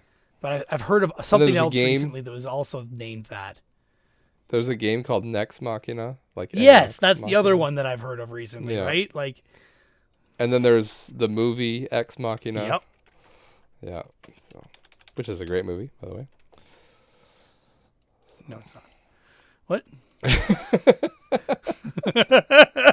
I would love to sit down and criticize that movie with you. Or for you. No, I won't hear it. Yeah. Maybe for you then.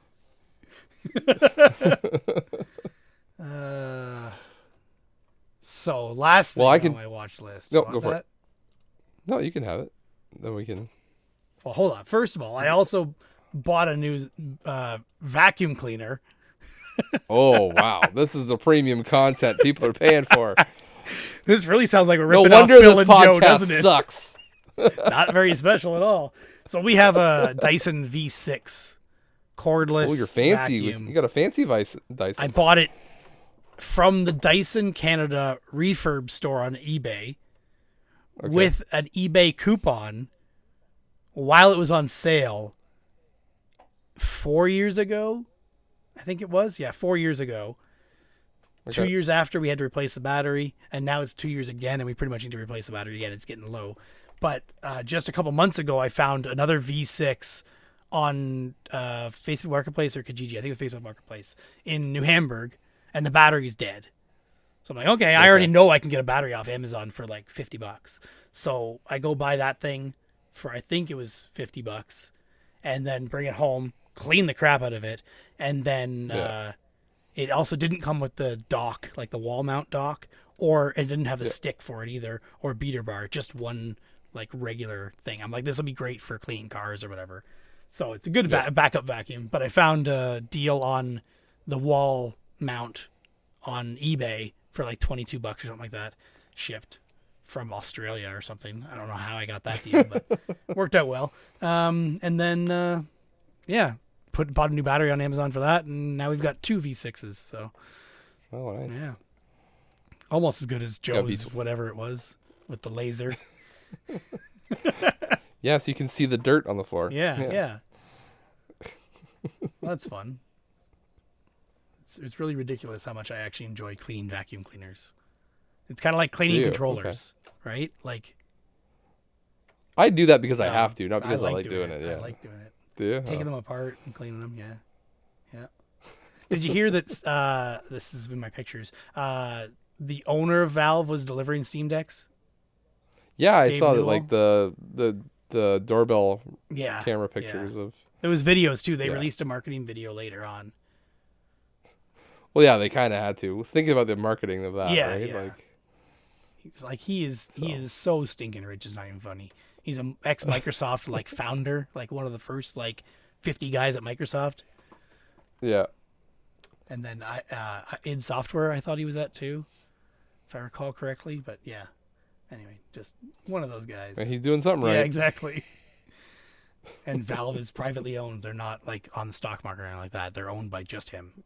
That's it. Just him, yeah. Jeez. Yep. If I only. bought myself a Lego set, remote Another control one. tracked vehicle. Ooh. Yeah, I tweeted it. I don't know if you saw, but I did see it. this yeah. one flips I was over pretending. and it Okay. drives. You can continue driving with it flipped over. The body changes, like the body shifts back and forth. It's pretty cool. Okay. Yeah, it's controlled by Bluetooth. So like a hinge or a joint or whatever. Not. Yeah, kind of, but it's like it like clicks into place too. It's pretty neat. Neat idea. Interesting. So I added that to my remote control car army. Remote control Lego car army, I should say. Oh, I have 5 of them now. Man. I could do a 6th More one. than I people took the in your motors house. out of it. What's that? Okay. I was like, well, that's more than people in your house. Well, we have as many switches as we have people in the house. That counts for Oh, anything. yeah, okay. I already said that, but yeah. Another thing we watched on Netflix, Inventing Anna. So Haven't there's heard of that this real life person who was basically playing a German heiress, and she got like in with bankers in New York and the fashion crowd in New York and like basically all the rich people, and tricked her way in there, conned her way in there, and was living like she was stinking rich, traveling the world and stuff. And she's really just like she's a Russian like nobody basically, Nobody. but Okay. pretending to be a German heiress. Anyway, it's a documentary. No, it's not a documentary. Sorry, it's a show based on a true story. So there's some things that are tweaked from reality, but it was like a big trial a couple years ago, I guess. I don't know how big it was at the time. It's basically it wasn't a big deal, but they keep whatever. Yeah. Julia Garner keep bringing it plays up. the main character on it, and then My Girl, the lady from My Girl that played My Girl, Okay. she's the news reporter on the show. She's really good. My wife and I like her in pretty much anything she's in. She was also on Veep. She was good in that. Yeah. Really Cool. good show. Really interesting. Is that on Netflix? Yes, on Netflix. Okay. Inventing Anna. Gotcha. And then that is all I've watched. I already talked about the deck purchase. I already talked about the basement. I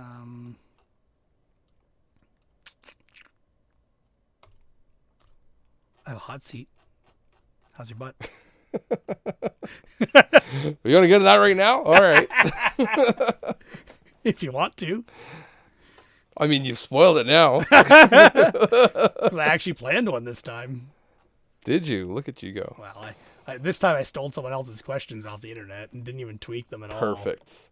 That's the best way to do it. Yeah. They're actually decent ones. I did spend some time searching for good ones. All right.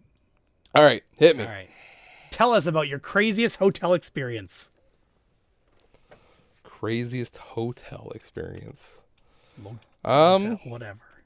Hotel, motel, whatever. Holiday Inn, yeah. We Holiday Inn. Hotel, yeah. motel, Holiday Inn. What would it be? There's been a couple, but there's nothing like. I think my best hotel experience. We went down to I forget what city it was in, but there's literally nothing in this town except for a hotel that has like a water park in it. Okay. And like a play room like in the middle. So we went there with like my wife's family, and it literally just went there to the hotel to play on their indoor playground and water park. So Okay. it This there is hasn't been for like kids. This isn't like Great Wolf Lodge or something like this. This is no, this is like it's like a Comfort Inn or a Best Western or whatever. It's like, weird. It's like yeah, it's Interesting. Okay. I'll have to look on my Yeah. That's fine. ask somebody, be like, where was that town that we went to? But it's like 2 or 3 hours away. So it's down south towards, you go like past London, down there somewhere. Okay. So Well, it wasn't like, I don't think I've ever really had like a bad hotel experience. yeah, that's what I was going to say is this question. I was hoping you had something because I don't have much, but like literally one time we went to a hotel that my wife's friend from school had gotten us like the hookup on this room, on this hotel, because we were visiting her in Niagara Falls, and her mom works in the hotel industry. So she got us like this deal on this hotel. We go to the room and there's like water literally dripping in front of the door. And we're like, yeah, maybe not. So we like, just got transferred to another floor. So that was the most interesting thing I think that's ever happened at a hotel. My best deal on a hotel. I don't know if you remember, but like Kijiji used to have Kijiji deal of the day. Don't think I ever did that. You didn't? Okay, I did them a couple times just because I'm like this is too good. This is too good to pass up. I'll see. I expected Was it like a Groupon basically, or basically, yeah, but it was like through Okay. Kijiji. Interesting. So the one was like a Niagara Falls getaway package. Like I think it was just a one night thing, but it was like a motel room, and I think it was really cheap. It was like maybe $40 a night or something like that. Down from like Which is like 110 is normal for Niagara Falls. Yeah. Usually. In the off season even. yeah. And this was, I think this was off season. That's why they're trying to like promote people to go down there. Yep. So yeah, it was like 50% off a room for one night. So I'm like, let's do this deal. We'll go down for a night and just do. This is before we had kids, so it was no big deal. Yeah. It's just like, I'll just go to Niagara Falls for the day. No big deal. So I did the deal of the day, paid for it, and then like we were making plans, but I never got like my voucher. Basically, they mail you a voucher when you get to the motel. You give that to the whoever's running the motel. They scan it, and then they get their money from Kijiji then, right? So yeah. But I wasn't getting the voucher. It was getting to be like almost, I want to say less than 8 hours before we were about to leave, and it still hadn't got a voucher. And it had been like 4 days since I'd paid for it. I'm like, maybe we got scammed. Maybe I'll have to ask for a refund on this. I think it was the morning of. I was just like, I can't believe this is like, still haven't got a voucher. So I was like, well, I guess we're not going. Like, sorry to my wife. I'm like, sorry, I guess we're not going. Like, so I put in for the refund, and about 30 minutes later, I got a voucher in the mail, in my email. Mm-hmm. So I'm like, oh, we got the voucher. Okay, we're going. So we just got in the car and we left. We went to it came with like free breakfast in the morning, and we spent the day at Niagara Falls, and basically had a night. And then as we were leaving the hotel, I got an email from Kijiji saying, your refund has been processed. Here you go. Here's your money back. That's where I thought you were going to go with that. So I got to stay in the motel for free. That's the way you do it. That was my best deal. Not condoning it. There's a reason Kijiji Deals is not around anymore. Maybe, yeah. Well, that sounds like they screwed it up on their end. Yeah. All right, next question. What would be your parents' reaction if they took a look at your messenger or text messages? It would depend on who I was talking to. This is what I figured you were going to say. If it's just like, I don't know, messages to you are pretty, I mean, they're mostly just GIFs, so it's not that big of a deal. Or like links to ads. To your best friend. Oh, you are my best friend, Derek. What's the... Oh, that's awkward. Ooh, about that. Yeah.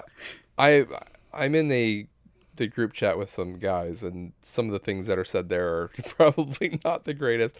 I think if my parents would understand the group of guys that I'm in, and they probably wouldn't say anything about it. So, right. How many chickens are necessary to kill a hippo? Oh, one chicken-sized hippo. No, sorry, one hippo-sized chicken. Yeah, one hippo-sized chicken. All right, we'll take it. If you had to choose between brushing your teeth or wiping your butt, you can only do one for the rest of your life. Which one would it be? Oh, that's a tough call. I have an answer for this one. Do you? Okay. Yeah. I'd probably say wiping my butt. That would have been my answer, but we just got bidets. Okay, yeah, that was. I think. But then again, when you're out, I think in the spirit of the question, I think bidets are out of. I don't think they count. Yeah, that's what I was wondering. There are ways to mask your mouth smell that you wouldn't, or to clean your mouth without a toothbrush. I mean, it's not going to be good. No, yeah, but you can chew on a toilet. You could brush mouthwash and floss. Yeah. So. Yeah. In that case, yes, that would be my answer as well. But we do have a bidet. We got one months ago. Yeah. And we're like, let's see how it is. Yeah, it's pretty good. It's good. Okay. Actually clean, less effort. Like, I hear good things. I haven't made the switch yet, so I picked it up on Amazon for sale months ago, and then I'm like, well, this one, like, it's good. It works good. I wonder if I can find another one. And then one pops up on Facebook Marketplace. I hope it brand was new box. Was it new? Okay. Brand new box. Yeah. Used bidets. Yeah. Nope. Yeah. Just brand new in box. The guy looked like he was maybe a plumber. Maybe he just never installed it. Yeah. I don't know. But he did not speak English at all. Oh, wow. Yeah. Yeah. I'm assuming it was like somebody else texting me. But when I got there, like he said, see? And I'm like, what do you. He's like, see? And points to his eye and points to it. I'm like, yeah. It's good. Thumbs up. Do you want to see it? Is what he meant. Oh, okay. Right? I'm like, yeah. Like, sure, open the box. Let me see it. But he didn't understand a thing. Wow. Anything. Yeah. Nothing against him. He looked like he was a hardworking guy. He was just getting home from work when I pulled up because he told me to come at like 7:30, and that's right when he got there. Like he pulled right in the parking lot. Wow. But like I said, like I'm here for the bidet, or I'm here to buy the thing, or it's Derek or something like that, and he did not understand a word I said. Yeah. Anyway, My one concern with a bidet would be the kids. That's my. well, yeah, we actually got it thinking of my son because he was having issues Yeah. with wiping. So we're like, hey, maybe it'll. He hasn't bothered to try using it at all. I think he said the pressure was too high for him at first. I'm like, it has a dial, just turn it down. But whatever, we haven't got into that with him. Yeah. But my daughter's been using it and seems to work well. Yeah. Use less toilet paper, you know. That's good. I also don't want them to become reliant on it. Then you go to a public toilet and they're just like, I don't know what to do. Yeah, that's not great, especially when they're younger. Yeah. Yeah. That too. I started cupping toilet water and throwing it on my bum. No! in the urinal, right? Yeah. What combination of items would you buy which will obviously make the cashier uncomfortable? What combination of items? Yeah. Oh man. I Plastic know, you can go bags. some dark places. Plastic bags. Rope. Lie. Shovel. Shovel. Yeah. A hatchet. Garbage bags and You duct guys got any tape. wood chippers? Yeah. Oh, you don't? Okay, never mind. And then you walk up and don't make eye contact. With a hood over your head. Yeah. Sunglasses on. Yeah. Yeah. All right. That's definitely the weirdest. All right. If you were arrested without explanation, what would your friends and family assume you've done? Oh, pirating. I don't know why you'd say that. Absolutely. What's worse during a kiss, a sneeze or a cough? Oh, wow. I'm going to say a cough. I'm going to say the same. A sneeze has a worse effect, but there's some warning to it. Yeah. Usually. A cough is very Whereas a cough sudden. could be very abrupt. Yeah. Yeah. And you're directly blowing into whoever's mouth it is. Whereas sneeze, you can wipe off a sneeze, like. Yeah. Or there's enough time to dodge it, hopefully. Yeah, hopefully. Some people really wind those things up. I'm one of those people. I wind it up real bad. Yeah. All right. If you had to start a rumor, what would it be? You have to start a rumor. I have to You're start a required rumor. to.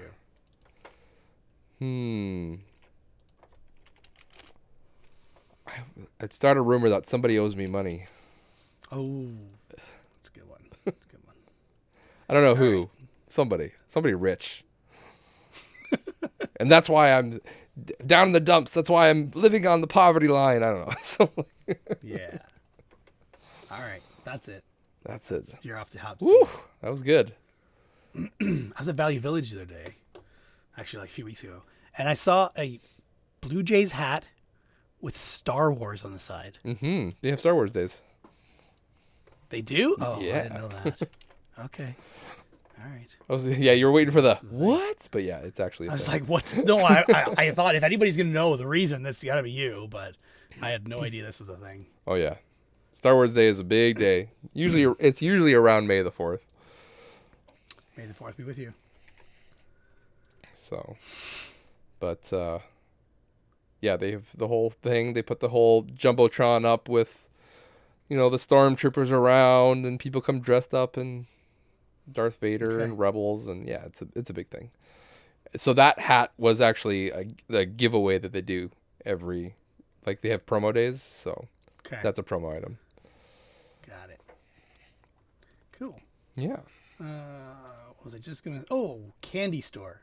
there is a candy store in Waterloo Yes, I that saw you need this to go to. this Have you been? this You tweet. saw my tweet? I saw your tweet. You tagged me in it, I Anything? think. Oh yes, because it's Waterloo. I'm like, yeah. As I was gonna try and find the tweet, but I couldn't remember. I just saw my pictures from inside the candy store. I tagged Hodge too. That's what it was. I tagged Hodge and said he had to come visit us. Yeah, and Fraser too. Get them both down. I just know Hodge mail ordered candy from a candy store once, so I had to, tell him there's one right here. Yeah, absolutely. Where is it? Do you know where Atlas Collectibles is? No. Okay, Columbia and King. Okay, yeah. Right, the McDonald's there. Yep. It's like right beside that. Yeah, it's called Sweet Life Candy Shop. Sweet Life Candy and Pop Shop. Oh, okay. I go past there pretty much every day then. I've just never seen it. I'm sending you the link right now. It's in like a plaza that's like, there's a road that connects King Street and Regina Street in that parking lot. Okay, Like yeah. that parking lot has a road that goes straight through. So you can get in and from it from Regina or King. Oh, okay. It's on that side. Gotcha. Yeah. And Atlas Collectibles is good for Pokemon cards. Not that you need them, but Because you I'm have really two into boys, you Pokemon, yeah. might need Pokemon cards sometime. Yeah, perhaps. I found Pokemon cards in the garbage actually. My son loves them. I didn't haven't showed these in any pickup videos, but I actually found a whole card. It's the Roaring Skies X and Y. Okay. A whole pack of Yeah, them. so a little older now, but What's the date on these? 2015. So yeah, you wanna those are wanna sell them to my son? He'll take some cards from you. So here's my He plan. probably has a lot of them. Yeah, but- probably. Here's my plan though. Yeah. We can use this as a transfer into our next topic. There are video game swaps coming up No. in the month of April. There's actually two, by the Yeah. way, just so you know. Local to us, yeah. So the first one coming up would be April 10th. It's the Niagara video game swap, run by our friend Ted, Play as Guide. But unfortunately, I won't be there. I don't think you're making it as well. No. It's a bad weekend for us, but that doesn't mean anyone listening, if you're in the area, you should absolutely go check it out if you can. It's one of those nice. It's getting bigger every time they have it, but it's definitely a place to go if you want some good deals. That's the place to go. So yeah, that's it on April 10th. Did I say that? Mm-hmm. Maybe I didn't. April 10th. I don't remember. That sounds like in my calendar. I'm like, it's not in here anymore. I must have removed it. There's also one. There's one also called Tri-City Swap that's in Kitchener. Oh, okay. That's on April 3rd, which seems like it's a new one or something. It I don't might know be, for yeah. sure. And then there's another one. What is that one? Where'd it go? I just saw it. Oh, maybe it was this past weekend. No, it was changed. The date was changed on it. I know for sure. It was Zach and Roy's RUI's retro video game and comic book swap. Oh, And those guys just started following me on Instagram or Twitter. I forget. Yeah. No, I'm not aware of any of those. So Yeah, that one's Sunday, April 17th in Waterloo, King Street. wow, April's going to be busy. Yeah. Like everybody's getting into it because they can. Yeah, they can. I even considered trying to start one up because after the Waterloo swap died out here, there was nothing. So, but if other people are willing to pick it up, then that's good. But I mean, the main event in April is the Barrie Game Exchange. Yep. Let's not. It is. With our Close and personal friend. close and personal friend, our podcast subsidiary partner. Subsidiary. Yes. of the R3 podcast, Nintendo Hodge is running that one, and that's a great event. Obviously, it's in Barrie. It's called the Barrie Game Exchange. I will be selling there, and Derek, I believe you are as well. Yep. So come out to that show for sure. Check any swaps in your area, obviously. But if you want to see us, we'll be at Barrie. And part of that means that I have to go through stuff to sell. Yeah. And this has been like a major turning point for me. I started taking things off my shelf, and I didn't stop taking things off my shelf. So this is great for an audio podcast, but I don't know if you can see behind me, Derek. Do you see my wooden chest back there? I love your chest. Right yes. there, where I'm pointing. Yep. That is stacked up of games that I pulled off of shelves. Yeah, there's like 4 piles there. There's at It's least not 4 just piles. A little yeah. pile. And they're stacked. I think I've come to a turning point in my collection where I'm just like, I am never going to play this, and I will likely never open this. So it is time to move it on. Past self me would hate me saying this, but I've also gotten to the point where just like I've run out of room. Right? Like it's gone from being a collection to being a clutter, and it just is annoying me. So I can relate.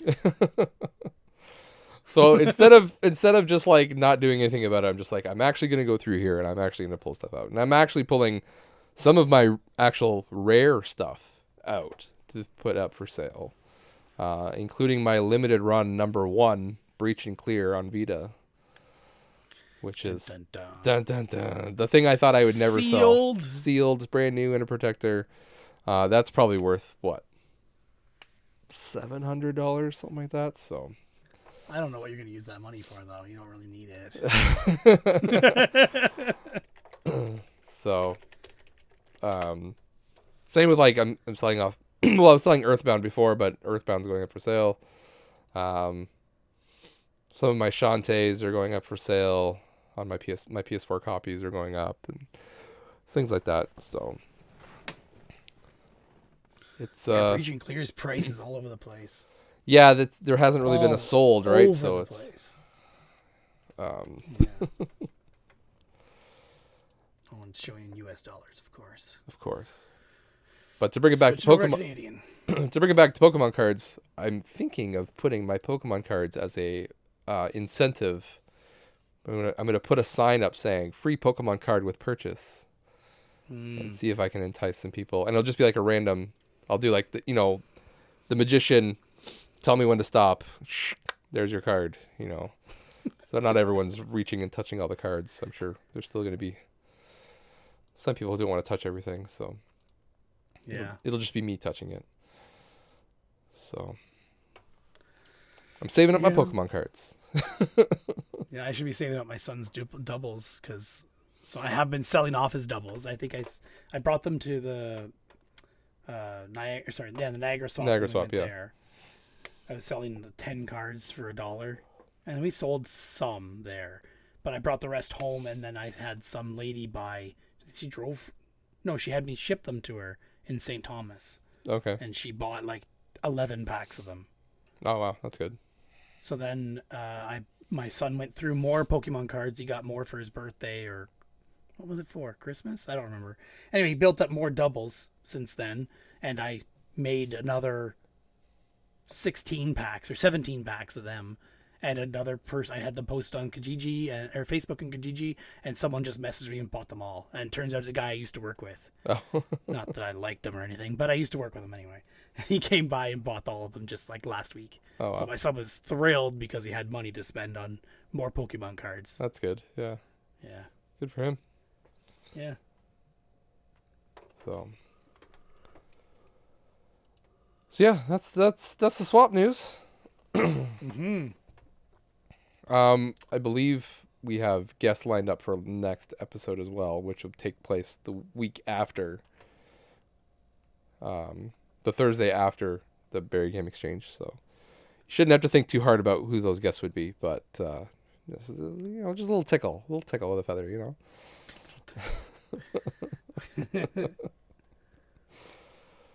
So I was with my kids and wife. Last year they bought me for Father's Day one of those like long clamping things that you use to pick up garbage or Yeah. whatever whatever the heck you want to pick up. And we went for a walk and picked up garbage sometime last year, and just pick up garbage with the thing, put it in a bag in the wagon, Yeah. and just walking around. The kids were fighting over who gets to pick up the garbage, who gets to hold the clampy thing. So it was from Dollar Tree. It was only $1.25. Yeah, So I yeah. went to Dollar Tree to get 3 more. So we each had our own. So we did that, and then we were like, okay, the snow is melting. It's a good time to go clean up some garbage. Yeah. Because all the stuff that's built up is being exposed. So we went out and went for a walk, and along the way, right on my street, my wife found a USB stick, like a USB flash drive. Yeah. And she's like about to throw it in the garbage, like, hold on. I'm going to try and make that thing come back to life. So I took it. It was rusted, and the USB, actual USB plug was squished. And I took it in the garage, opened it up, bent the thing back to get back to normal, the plug itself. I'm sending you pictures right now. Oh, wow. And I opened it up. It was rusty, but the inside was actually pretty decent. So I took alcohol to it. I took a wire brush to the parts that were rusty. And then I took, what did I do to clean the inside again? Oh, just another wire brush. I'm like, whatever, the pins aren't going to get wrecked any worse than they already are. So I just scrubbed the crap out of it, cleaned it up, and plugged it in. And I was hoping it was like some kid's homework that I can find out one of the neighbors and return it to them. But no, it's security footage from some building of like some dude stealing a trailer for like a tipping trailer, tip and for load, yeah. somebody's pickup truck. Oh, wow.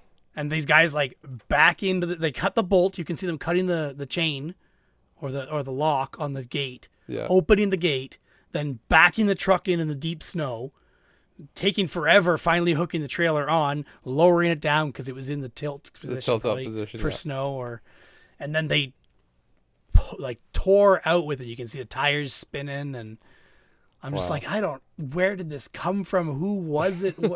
What's the story behind this? Who am I supposed to return this to? Man, you got to post that on YouTube. Yeah. Could. There's no reason not to. So it was like Honeywell camera software, and on the flash drive is just this like executable file that is the video in this Honeywell executable. Like, I guess when you export it from this Honeywell security camera software, I'm guessing. I looked up the program to figure out whether it was Honeywell. And I guess when you export it, it saves this executable for you to play multiple video feeds at the same time for all your cameras. Yeah. And they have 2 cameras, one at the front of the building, one at the back of the building. But it also has an export feature built in. So I like exported the videos to regular video files. And I'm like looking for some kind of clues of where this is. And it looks like it's close to a highway, but I can't figure out where it is. So Yeah. I don't know if I'll ever figure it out. But I thought about even posting in my neighborhood Facebook group, like, hey, does anybody know who this is? Who this belongs to? Or anything like that. Can you see a bunch of trailers, or is it just one? There's 2 trailers Okay. in the video, and one of them gets stolen. Yeah. Okay. Now, my neighbor's a cop with the OPP, and just down the street and around the corner, right beside where I found this USB stick, but on the side of his house, because it's a corner lot, is another cop, but for the region. But I think he's retired, so I don't know if he'd know anything about it either. Yeah. Who knows? Could have been his, but I doubt it. It's just weird. He was sitting in the snow, and yeah. Yeah. Who knows, right? Chances are, if this is from security footage, they already have another copy of it somewhere. Yeah, on the you would hope security so. camera Yeah. server. So it's probably not important at all. I was literally hoping it was going to be some kid's homework that they were, thrilled to get back. Like, oh, I spent so much time on that art project. or something That like was due in December. Yeah, well, not that part, but just something that they're proud of. Yeah. Yeah. Yeah. That's the new dog ate my homework. I lost my USB stick in the snow. Yeah, yeah. No, it's true. Here, someone returned it. Look how rusty it is. It's Yeah, gone. yeah. You think this happens overnight? Oh man, that's funny. Yeah. I always find USB sticks in the garbage, and I always bring them back and just out of curiosity, see what's on Oh them. yeah, no, my curiosity, I definitely had to know what's on it. I've never found anything cool though. It's just always been No. like, I don't know. documents of some kind. Nothing incriminating, like nothing confidential. It's just been boring stuff, Okay. or someone's written out a speech or something. I'm just like, I don't care about this. Did I tell the one time that I was on my laptop while my mom went to the hospital for like a consultation for carpal tunnel or something like that? Okay. And I brought my laptop with me, and I was walking around in London just connecting to Wi-Fi networks back Okay. when people had open Wi-Fi networks, because that's what you did. Yeah. And I connected to this one guy's Wi-Fi network and found he had a network share on one of his computers, and it happened to be an accounting company. Oh wow. And there was accounting books on there for all these companies locally. So I connected to his printer that was also shared, and opened up Notepad and wrote out like a little note saying like, your network is open, your Wi-Fi is open, everyone can see these accounting documents, and I just sent that to his printer. Oh man, Yeah. that's funny. I wonder if he ever fixed it. Do you remember, like, I'm sure you're aware of geocaching, right? Like Oh yeah. Yeah. Yeah. There was a thing for a while of like hiding USB sticks around in places, but almost making them like inaccessible. So you would only you say you put a hole in a brick, and you put a USB stick in the brick, and then you'd cement it in and just leave the USB connector dock out, right? Okay. So the only way to get to it is to like take a laptop and physically hold your laptop up against this wall. Well, and hook there's cables to do that with. Well, I know that. I mean, just mean like it's. Anyways, I that have was like 6 beside me on the floor here. a USB extension. Yeah, that's a thing. Yeah. But, yeah, I remember that being a thing in like 2010, 2011. Yeah. Like when USB sticks were getting cheap enough to do that with. Yeah, where you could just leave them around. But yeah, the whole time remember buying a 256 megabyte USB stick for $200. Yeah, I remember those days. Yeah. But yeah, I never went and found any, because I always heard this thing as like treat USBs like you would treat, or what do you say? Don't stick USBs where you wouldn't want. You don't know where that USB stick has been, right? Basically, like, yes. Yeah, you can easily put a virus on one of those. That's easy. Yeah. Yeah. So even when I was in university, they were saying like, practice, safe USB sex, basically. That was the thing, right? Because no, I do it for fun. I figure out if this thing's safe or not, just to try it. I'll take a computer and sacrifice it. I don't care. Yeah, if you have a sacrificial computer to do that with, absolutely. Yeah. These were, I remember in university students, because we had a lot of like a string of like plagiarism issues, because someone would say, "Oh, can I borrow your USB stick I got to print something or whatever," and so they're like, "Yeah, sure," and they hand over their USB, and the next thing you know, their classmates like stealing all their homework and copying it. And so it's like, yeah, don't be handing out your USB stick to just whoever. It's not Nice. It was like basically an announcement in class. Practice safe sticking. Yeah, safe sticking. So this weekend, what day was this? Sunday, we went to Hamilton to see the Van Gogh art exhibit. Okay. At the Hamilton Museum. It's like a they call it immersive art exhibit.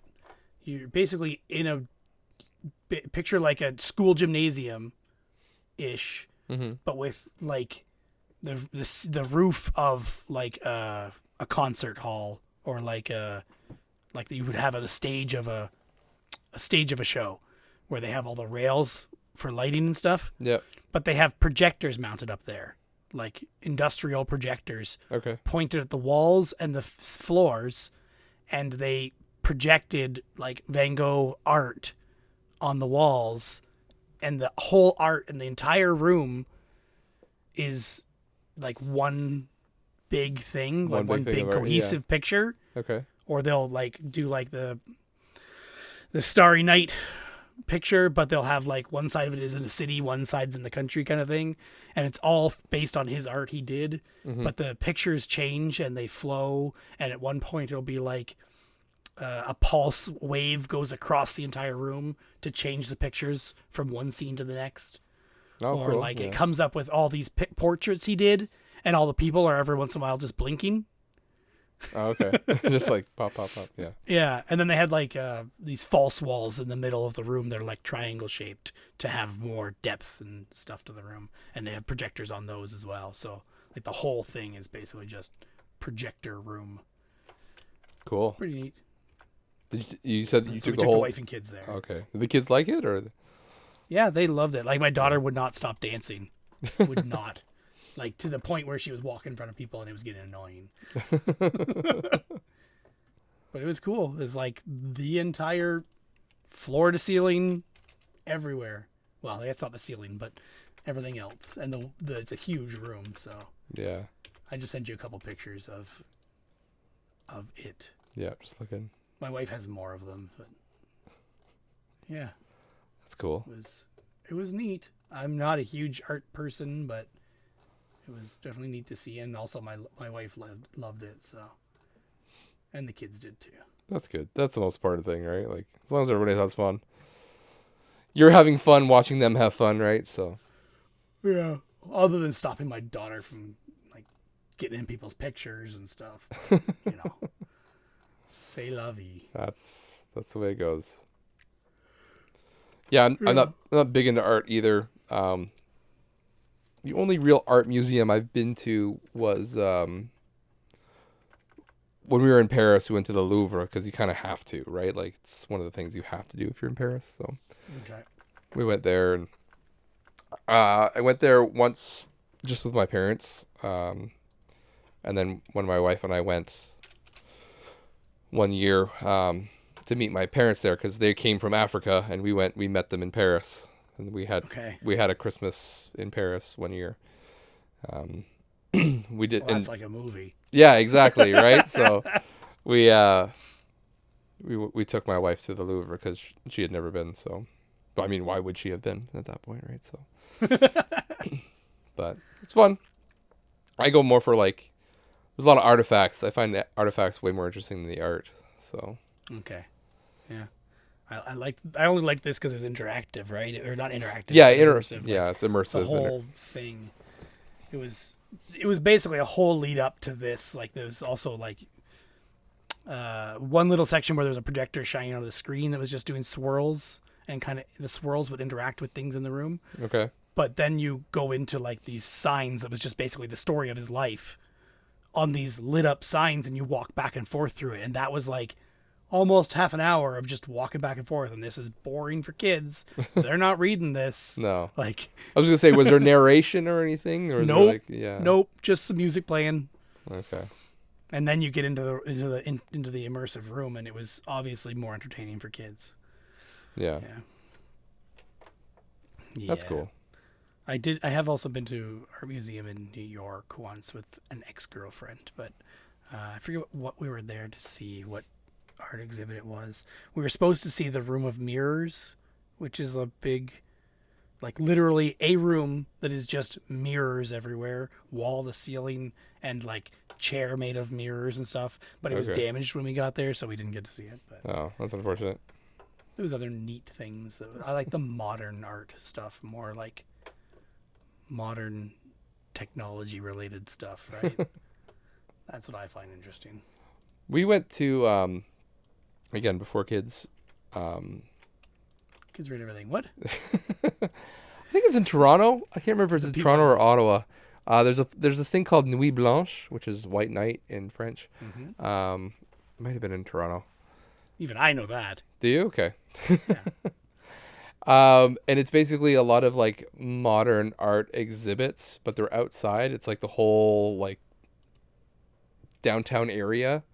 Okay. And you just kind of walk around from exhibit to exhibit. And I remember we went with some friends. I was kind of bored. The whole thing was kind of, it's almost like artsy fartsy, very abstract. And like there were some things I walk by, I'm just like, is this supposed to be art? Like I don't know if this is actually a thing. Okay. It just looks like a pile of trash or whatever it was. I'm looking at pictures. It's a lot of LED lighting and stuff. Yeah, yeah. So, but I mean, That's bad, but we walk around. I think we walked around for like 4 hours. In the end, I'm like, I just want to go home. Like, I'm so tired of this. Walking around looking at stuff, I'm just like, I don't know what this is. Like, there's nothing. There was one thing that was like a Space Invaders theme, and I was like, okay, that's kind of cool. But, okay. yeah, and I think that was even before I was into video, like collecting video games. Yeah, and nowadays there's probably more they can do. Like now, just Googling it looks like there's tons of LED shows and stuff like that they do. Yeah, that could be a lot more interesting. Maybe we just weren't in the right spot in town. Like, who knows? Or it was just boring back then. Yeah, that too. It's like Burning Man. But I remember going in to Toronto. This was back when like Inception came out and it was a big thing.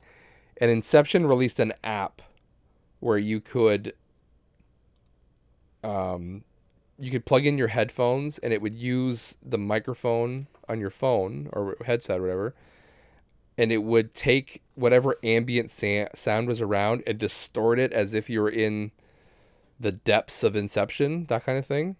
I've never seen Inception, but okay. Okay. I get the idea. You get the idea anyways. So I remember that's what I did because these people we were with were just kind of off doing their own thing, and my wife was was hanging out with them, and I was just like, I'm not getting into any of this, so I just like literally plugged in my headphones, put on this Inception app, and just followed people around. And that was the coolest part because you really like messed with it. It was like an orchestral distortion, and that was fun. That was the best part of the night. Just screwing with people. Just screw it. Well, and they didn't even know. It was just me screwing with them only to myself, right? So whatever. We make our own fun. That's what we're here for. My son and I actually played and beat Mario Odyssey. We've finished our second. I saw that tweet, didn't I? Maybe. I got a shout out on Polykill. I'm special. That's where I heard of it. Maybe I don't know. Probably both. Maybe. It's good. But yeah, it's been good. I've definitely focused Who plays more on Mario? Oh, it's just Mario. It's just him, right? Like he plays, and then if he needs help, he gives me the controller. So you're not Cappy? No, we're not playing 2-player. Why not? Because I just wanted him to play. I just wanted him. Okay. Because there's times where I can't be there. It's my just son like and I taking turns doing Mario. yeah. Or Cappy. How does the Cappy actually work though? As second player. So you can be Cappy and fly around. Okay. You can control where Cappy goes within. You can go outside of Mario's area. Press a button to come back, I believe, or he can pull a button to pull you back. I can't remember. And then Mario can jump on Cappy as well. Okay. Yeah. Interesting. Yeah, I wasn't sure. I basically wanted to give him the controller and let him experience it as best way as he can. Yeah. We did the assist mode, which is really nice because it's like if he falls off an edge, it just puts him back on the edge. Oh, okay. Yeah, we never did do that. If you get hurt, you can just stand still for a couple seconds and it just refills his life. So you're not looking for hearts or anything like that. Or I forget in the actual in normal gameplay, if you go underwater, if you have to catch air bubbles. I can't remember if you did or not. Can't remember either. There's no air. Yeah, you do. I think you do. Yeah. Because I remember doing that in the one water level.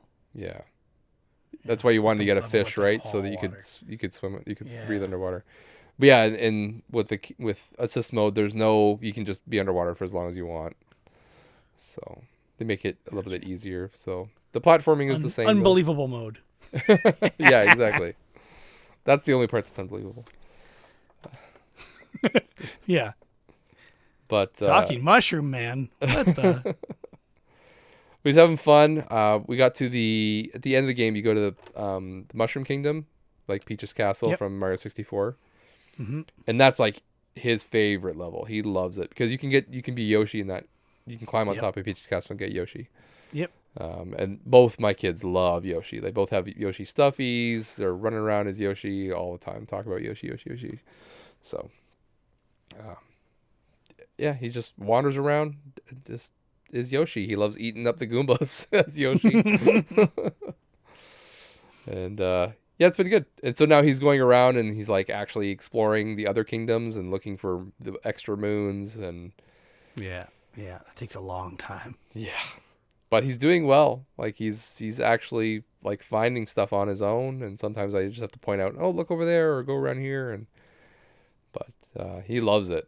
Absolutely loves it. So keeps talking about it. We actually had to go to the mall the other day because he was so insistent that he needed to have a Mario shirt. He doesn't have a Mario shirt. So for That's on you, man. I know. Well, we fixed it. We went to Old Navy and they had Mario shirts, so we fixed it. And then he was so excited he had to wear it to school the next day and show all the kids. And So last time we went to Old Navy, they had one Mario shirt. It was like tie-dye one. oh, It said Super Mario, and that was the only one left. They had like other ones that you could, I think there were other sizes or whatever. They were mostly just sold out anyway. yeah. Maybe it was my son's size. I think he was no longer in like a little kid size or something at the time. But yeah, we found one. That's good. One better than none. Yeah, he was happy as hell to have it, especially because it's tie-dye. He loves tie-dye too. Oh, that's cool. Yeah. We found one that was just like a Mario shirt. We also found a cat Mario shirt. Oh. So he was just like he was in heaven. Like he loves Cat Yeah. Mario. So Yeah, who doesn't?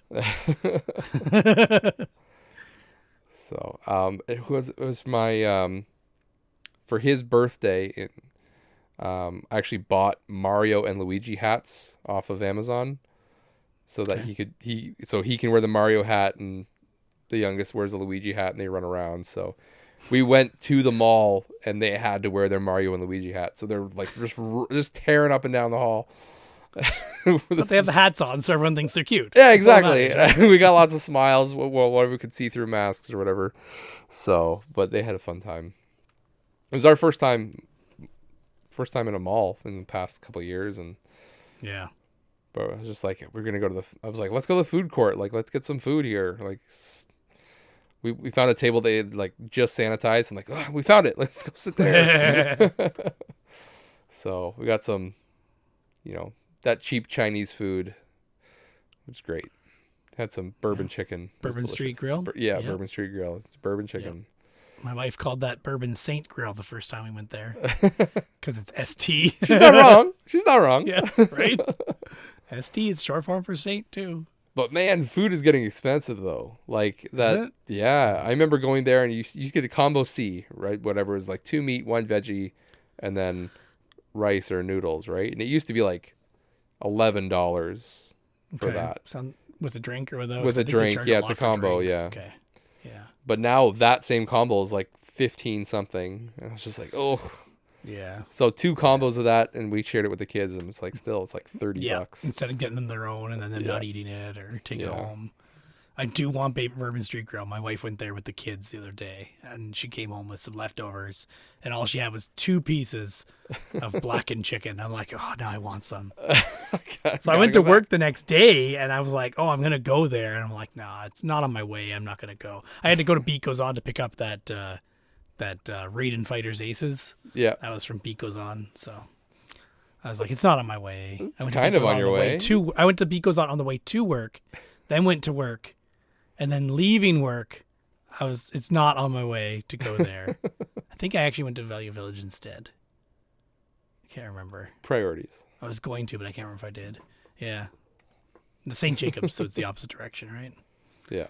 But like literally so close to my work. Well, there's no Bourbon Street Grill outside of the mall. Like, they only exist in No, malls. yeah. Yep. So Yep. we need a place like that. New And York even, like- fries. Have you ever seen New York fries not in a mall? Because I've never. At movie theaters. I've never even seen one in a movie theater. Oh, Oh, they're- yeah, they have the hot dogs. Yeah. But yeah. still only some certain brand of Yeah. theater, right? Yeah. Yeah. So and what Cineplex else? ones, I think. Cineplex has them. Yeah. Yeah. If you want poutines. What else was I gonna say? Have you listened to the R3 with the Weekend Rental guys? I did. Yes. I'm still listening to it, but the poutine reminded me of that. I definitely passed the Canadian test. I think I only missed one question I didn't quite know. But have you I got was to the trying quiz? to do it. I Have was. you got through the trivia yet? Yeah, I did. Now I'm trying to remember how I did. There was things where I was like, yeah, I don't want to ruin it for anybody, but there was ones where I was like, oh, I swear I know this. And I'm like, no, I didn't know that. Especially ones that like was a trick question, something that had changed recently, right? Yeah. Yeah. Oh, I didn't get tricked. I didn't get tricked. So, yeah, it's good. I had the population right because I just looked that up the other day. It helps that they give you multiple choice because I was just like, I know it's not that. I know it's not that. Yeah. So it's got to be between these two. I'm like, I'm pretty sure it's that one. And The Toonie date, I was like, it's either this or no, O Canada. That's what it was. O Canada. I'm like, it's either this, the right answer, or I'm way off, right? Yeah, I got that one, and I got the Toonie date because I remember when the Toonie came in. Yeah, I remember the Toonie too. I remember being, because I was living in Quebec when that came out, and I remember it being such a big deal if you had a Toonie. Everyone, all the kids at the schoolyard crowded around to see what this Toonie And then there looked was like. popping the center out of them. Yeah, like you were 2 weeks later. smashing that coin on the ground trying to Yeah. get that thing to pop out. Yeah, my mom saved one of the original ones. She collects coins. Yeah. Yeah. Did you ever collect anything strange when you were a kid? I collected coins. Yeah. I was a pack rat. I still kind of am a pack rat. I collected freaking everything. Yeah. But in terms of like actual collections of things you would buy, my mom tried to get me into like these weird Canon pencil sharpeners. Like an old fashioned Canon, but it's a Yeah. pencil sharpener. Interesting. Wow. And then dinosaur figurines she tried to get me into for years too. Hmm. I don't remember what else. But I collect old keys. I still do if I find them. Okay. Like, I just Like have a skeleton collection of keys or just any keys? Yeah, like any keys. Like literally I have old lock keys that I don't have locks for. Okay. I don't know. I do. I just do. They've been there. I've had them for years. Another thing I collect is every car I've owned, and now every car my wife's owned too, because I kept hers. I try to keep a key and a manual from that vehicle. Yeah. Yeah. Yep. So I have a bunch of those. I think I've tried to keep. Well, one car I totaled, so yeah, I kept the keys for that. What else? Oh, I have a key for like my old work truck that I destroyed. That reminds me, I didn't keep a key for my last car because it has fobs, right? Yeah, it's kind of hard to do that now, right? Yeah. So, yeah, strange. It's. I had a conversation with my wife the other day, just trying to go over like all the things that I've collected over the years. Basically, trying to prove that like I've always collected something, and now I've just moved on to video games. Yep. But like I remember collecting rocks when I was a kid. I had a rock collection. Yeah. Me too. My mom Shells remembers me for having a a rock while. collection because I had it in my pocket, and then they went through the washing machine, and my dad had to take the whole washing machine apart to fix it. And then coins. I collect feathers for a while too. I remember. Feathers. I Okay. lived on a farm, so it was Yeah, might as well. abundance of bird feathers. What else did I collect? Stamps. When I was overseas, we collected stamps Mm. because there was a lot of people from different countries. So anytime we knew when mail day was, right? We'd go to people from countries we didn't have stamps for and be like, "Can we have stamps from wherever you're from, or from Germany or Thailand and things like that?" Stamps So, is something I thought of doing. I think my sister did it for a little while. so I actually remember the day I threw out all my stamps because I was just like, these are kind of worthless. So move them on. Coins. I still have my coin collection somewhere. Yeah. I remember- I had one. Gave it to I my remember- mom. In Burkina, we would go to one of the people who worked there was really into coins. So much so that was my first exposure to eBay was through him, and this was like, I want to say 2001, like 99, 2000, 2001, somewhere in there. Because we would go with him to a place called the Grand Marché, which is like the big market. It's a very claustrophobic place with like thousands of vendors, and he knew this area to go to, and you just basically said, "Do you have any coins?" And these people who just had like the tiny little booth would just pull out this. They didn't advertise they had coins, but they just pull this bag of coins out from behind the counter, that type of thing. And lay them all out in the dump them out on the counter, and you'd go through coins. That's what he did. And so he would look for coins, and then he'd sell them on eBay. And he'd actually recruited my friend to do all the listing and stuff on eBay and do all that stuff. So I never did any listing back then because I was just like, that looks boring. I never want to do that. Right? But now you do it for yourself for fun. yeah, exactly. Well, fun is subjective. But yeah, I still have my coin collection somewhere. I remember spending some money on some coins. Not a lot, but it's one of the first things I remember actually spending money on to collect. And I remember using, do you remember the turtles, like the caramel turtles? Yeah. It's in one of those because they had trays. They had a double stack of trays. I could put all my coins from different countries and I could separate them that way. And they're still in that turtles box because I haven't moved them out. And it's kind of nostalgia now just to leave them in there. I have my big piece of paper on top that I glued or taped to the top. Coin collection. Josh's coin collection or whatever it is. It's pretty great. It's good. Pogs. I still have them here. Pogs. I still have them here.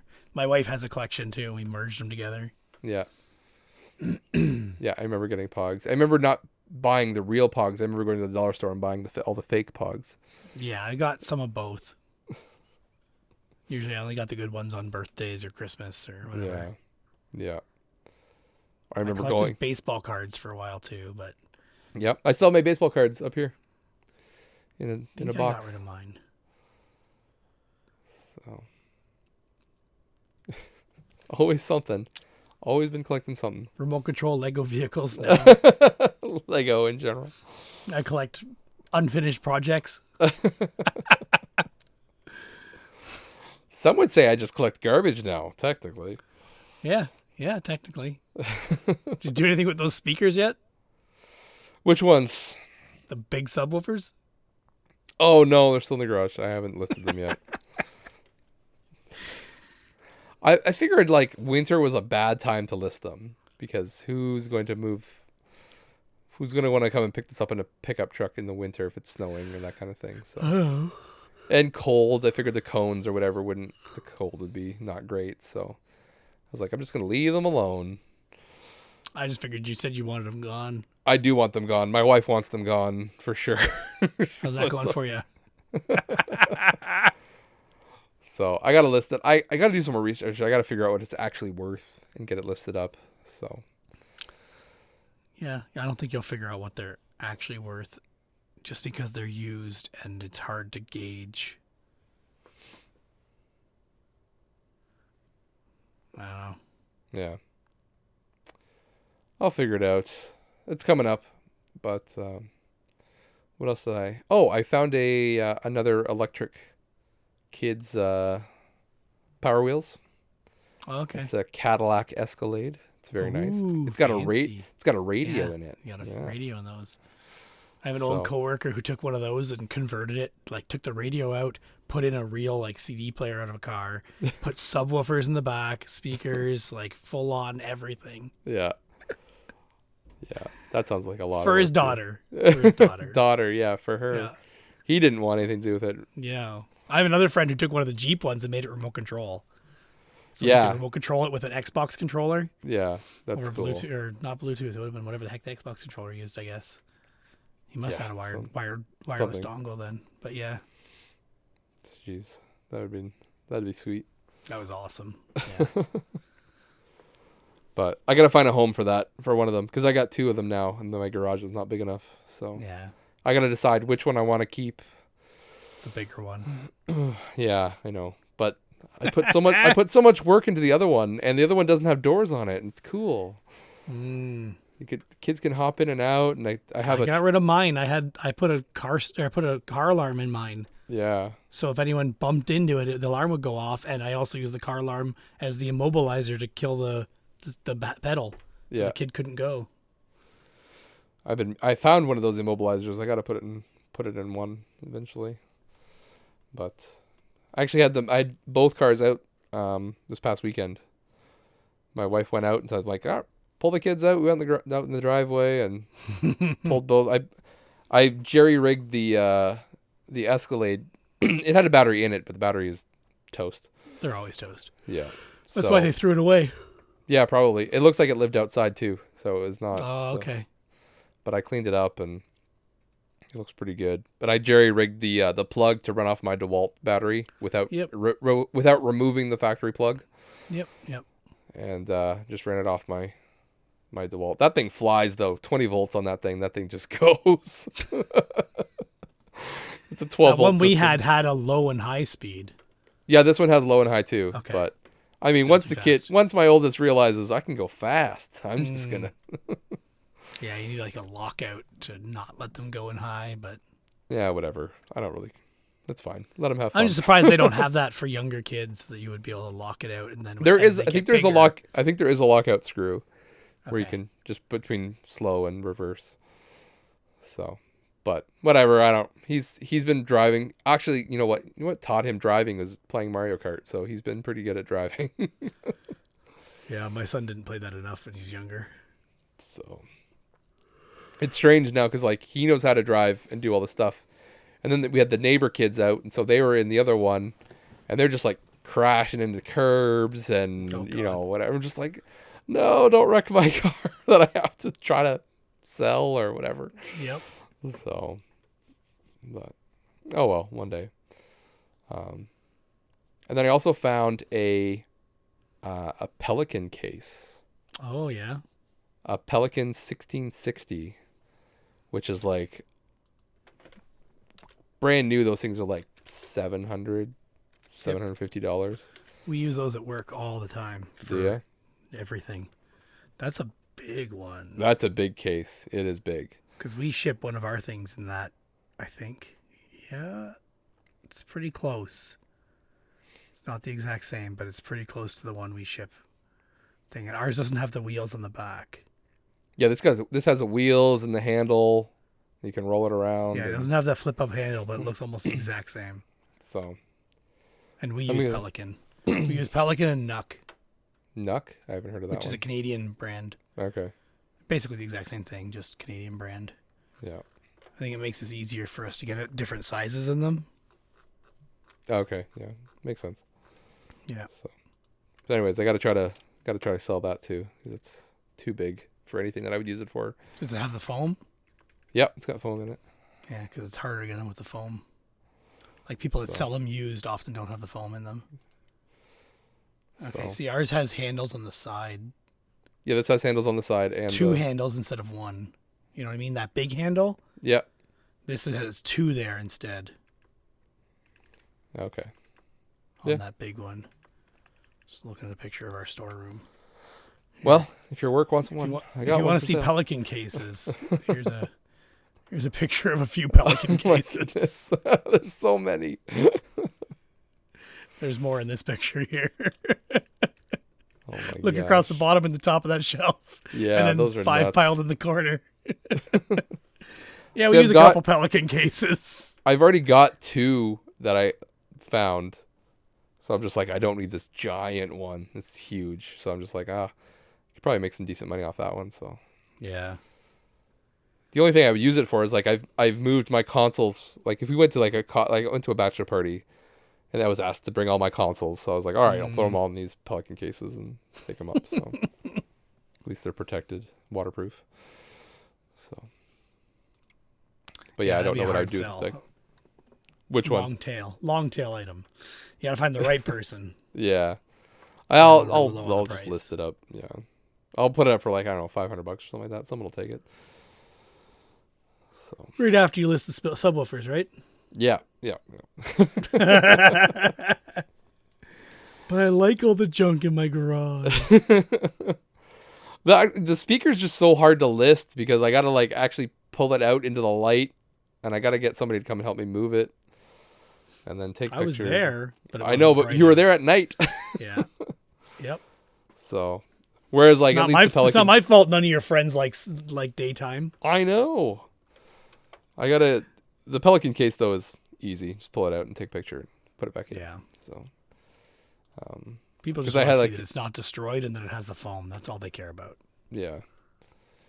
The I found like a Budweiser cooler that looked like a Budweiser beer can. Okay. I had that in my garage for a couple of weeks, and then I finally just like I was cleaning out the garage, and like I was moving all the snow stuff off the floor of the garage up to the mezzanine. Okay. So I was like, I gotta get rid of this cooler, and I like posted it, took a picture on my porch, just took it, posted it up, and like pretty well sold immediately. So Huh. people are out there. It almost makes me wonder if it was like an item you should have listed for more, or is it desirable, or why He was did the it only sell so one. He was quick? the only one who reached out and just said, "Yep, Okay. I want it," and no one else. So I was just like, it was probably just priced perfectly for him.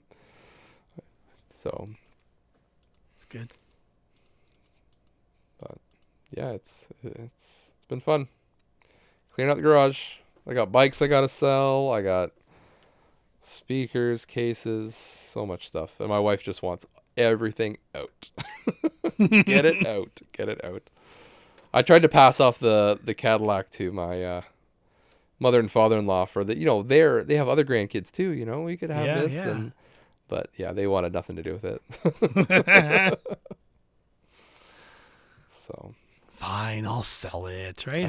if I have to, Yeah. but hard to sell without a battery. You can find a battery or adapt one yourself. What I took I found a person who was selling a bunch of batteries out of like a big server UPS backup battery supply. Okay. And he had like 8 batteries to sell, so I bought like 5 of them. And I had put 2 of them in that car that I sold. Yeah. And then the guy called me and asked how to charge them. Or no, texted my wife after he had it for 2 months and said, "How do you charge these batteries? I think they're dead." I'm like, "Well, they shouldn't be dead already, but you just need a battery charger, a 12-volt battery charger." Yeah. Yeah. Standard Any charger. kind of trickle charger. Yeah. I think I put 2 in there. I can't remember if I put 1 or 2, but either way, it handled 2. Yeah. That's what I'm trying to do. I'm trying to find battery alternatives because I don't like paying the prices that some of them are going for, especially for like lead acid batteries when they can get lithium. KW Surplus sells those batteries. Like Power Wheels batteries? No, like the regular standard batteries with Okay. just little terminals on them that you can slide the hooks onto. Okay. So you could do your own adapter like you already did, or Yeah. cut it off and change it over to regular terminals. Charger terminals, yeah. Okay. Yeah, I have to check them out. that's what I would do. Yeah, You're as long gonna as it's sell it to cheaper. someone, they're going to ask you, how the hell do you charge it? Trickle charger. Well, that's how I adapted the other Power Wheels that I have. I just have my deep cycle, like my fishing trolling motor Yeah, battery on yeah. there. Because it actually has a bed on the Power Wheels, right? Like it's got a... Yeah. So it fits in there, and I strapped it down, and yeah, just throw a trickle charger on it overnight, and it's good to go. Yeah. And it lasts forever. Like it lasts a couple hours. Yeah, that's the thing. If you get a big enough battery, it's going to last you quite a while. But KW Surplus has a ton of options of batteries. Okay. I did actually take pictures when I was there one time because I was thinking of this exact kind of thing. Like, oh, when's the next time I'm going to need a battery like this, right? I don't know if I'll be able to find the pictures. Oh, yeah, there it is. Perfect. Search for KW Surplus and boom, it pops up. It knows you. Thank you, Google. Thank you, Pixel. Yeah. Like all different sizes of batteries. This one even has pictures of prices on it, too. Nice. So, yeah, tons of options. Like, here's a... You want 12 volt, not 6. I think at that time I was looking at 6, but here's a 12 volt. Sorry, yeah, no, this says 6 volts still. Weird. I must have been looking at 6 volt for something. Can't remember why.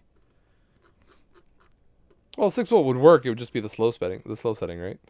Yeah, or do 2 of them in Wireman series. Yeah, that's true. But they have tons of batteries there. Just tons of options. You can't ask for better selection. Princess Auto would be all right.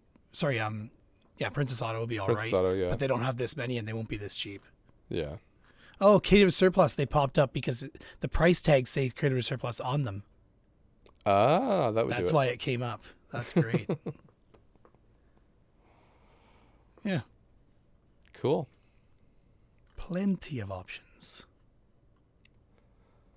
Well, does that do it for an episode then? I don't know. Are we at 3 hours yet? 2.5. We're pretty good. Only 2.5. We gotta save our energy for next month. Yeah, for bedtime. Jeez.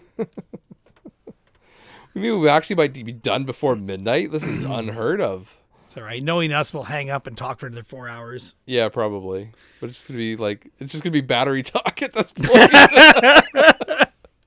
Just talking about batteries. What'd you do all night? Everyone listening now is just like, oh my gosh, the battery talk. Come on. How can two people talk about batteries for so long? Hey, when people DIY as much as we do, yeah, we gotta have options. See, our DIY is very different though. My DIY is just like, will this work? And I'll just do it, and I won't think about the consequences or what bad things could happen. And you're just like, let's go through this methodically. I think that's. Yep. Whereas I'm just like, whatever. Like, you would hate my battery modification for my Power Wheels. That's it's literally correct. Yes, you would. Yeah, it's literally nails on some speaker wire jammed in there, and it works. Until it starts on fire and murders a child. I've made sure it's spaced, and there's electrical tape separating them. I used a thick enough nail that it won't catch on fire. Yeah, exactly. And the nail doubles as a fuse. Yeah, it'll just pop the wire off, right? Yeah. It's not a permanent solution. It was just I need to know if this works. Are you sure? Should I look at your more permanent solution with the deep cycle battery? That was modified before I got it. But you didn't fix it. No, I didn't fix it. I was like, it works. Leave it alone. Oh, man. If it ain't broke, don't fix it. If it ain't pretty, it's broke. No, I don't care about pretty. It just needs to be like electrically sound. It's fine. Hasn't caught on fire yet. No one's died. I almost wired that one that I put the car alarm in. I wired it so it's completely removable. Yeah. You just unplug it. It uses a trailer, like a truck trailer hitch, like a 4-pin plug. Yeah. Because that's what the vehicle already used for its battery. So it's easy to just put another one on there. Just adapt another one in between. Yeah. Yeah. Nice. Yeah. All right. Well, thank you everyone for listening. Yeah, there's people listening. Yeah, apparently. Probably not now, but they were listening. Everyone will get here at some point. Welcome to the Power Wheels podcast. We'll do our our mandatory hello, Melissa. Thank you for listening. Hi, Melissa. She did just say she would be willing to listen live anytime. I know. If only we did live podcasts. Right? If only we did live podcasts. That's an OnlyFans exclusive. Yeah, OnlyFlans? OnlyFlans. I'm starting a new website, new OnlyFlans. I'm there for the typos.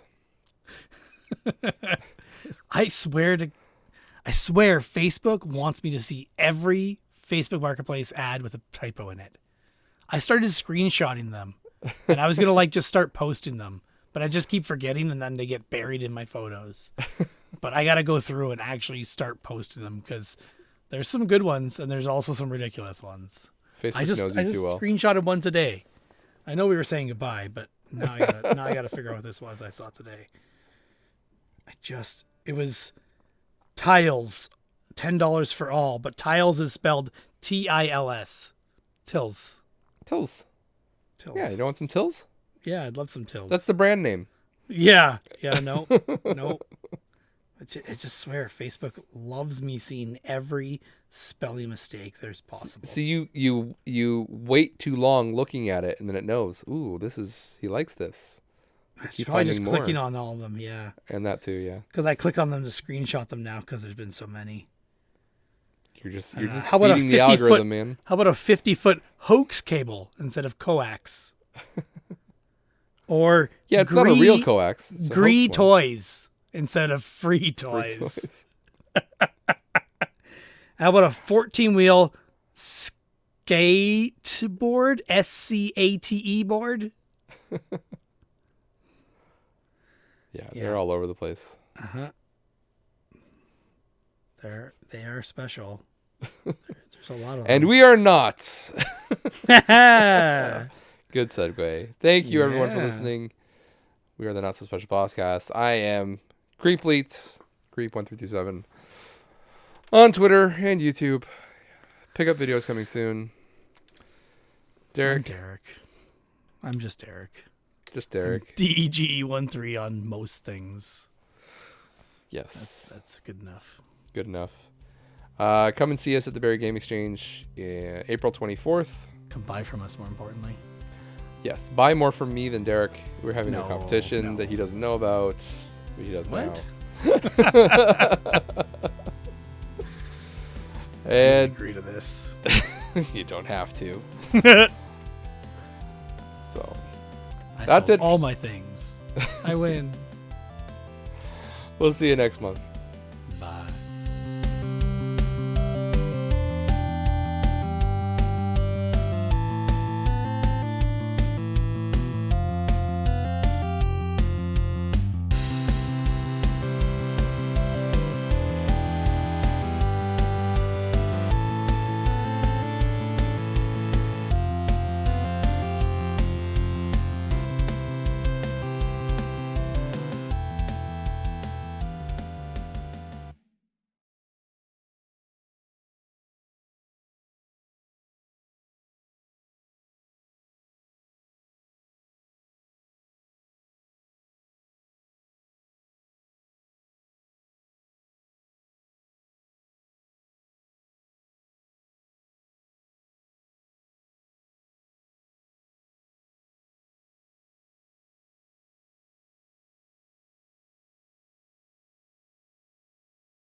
April Fools, motherfuckers.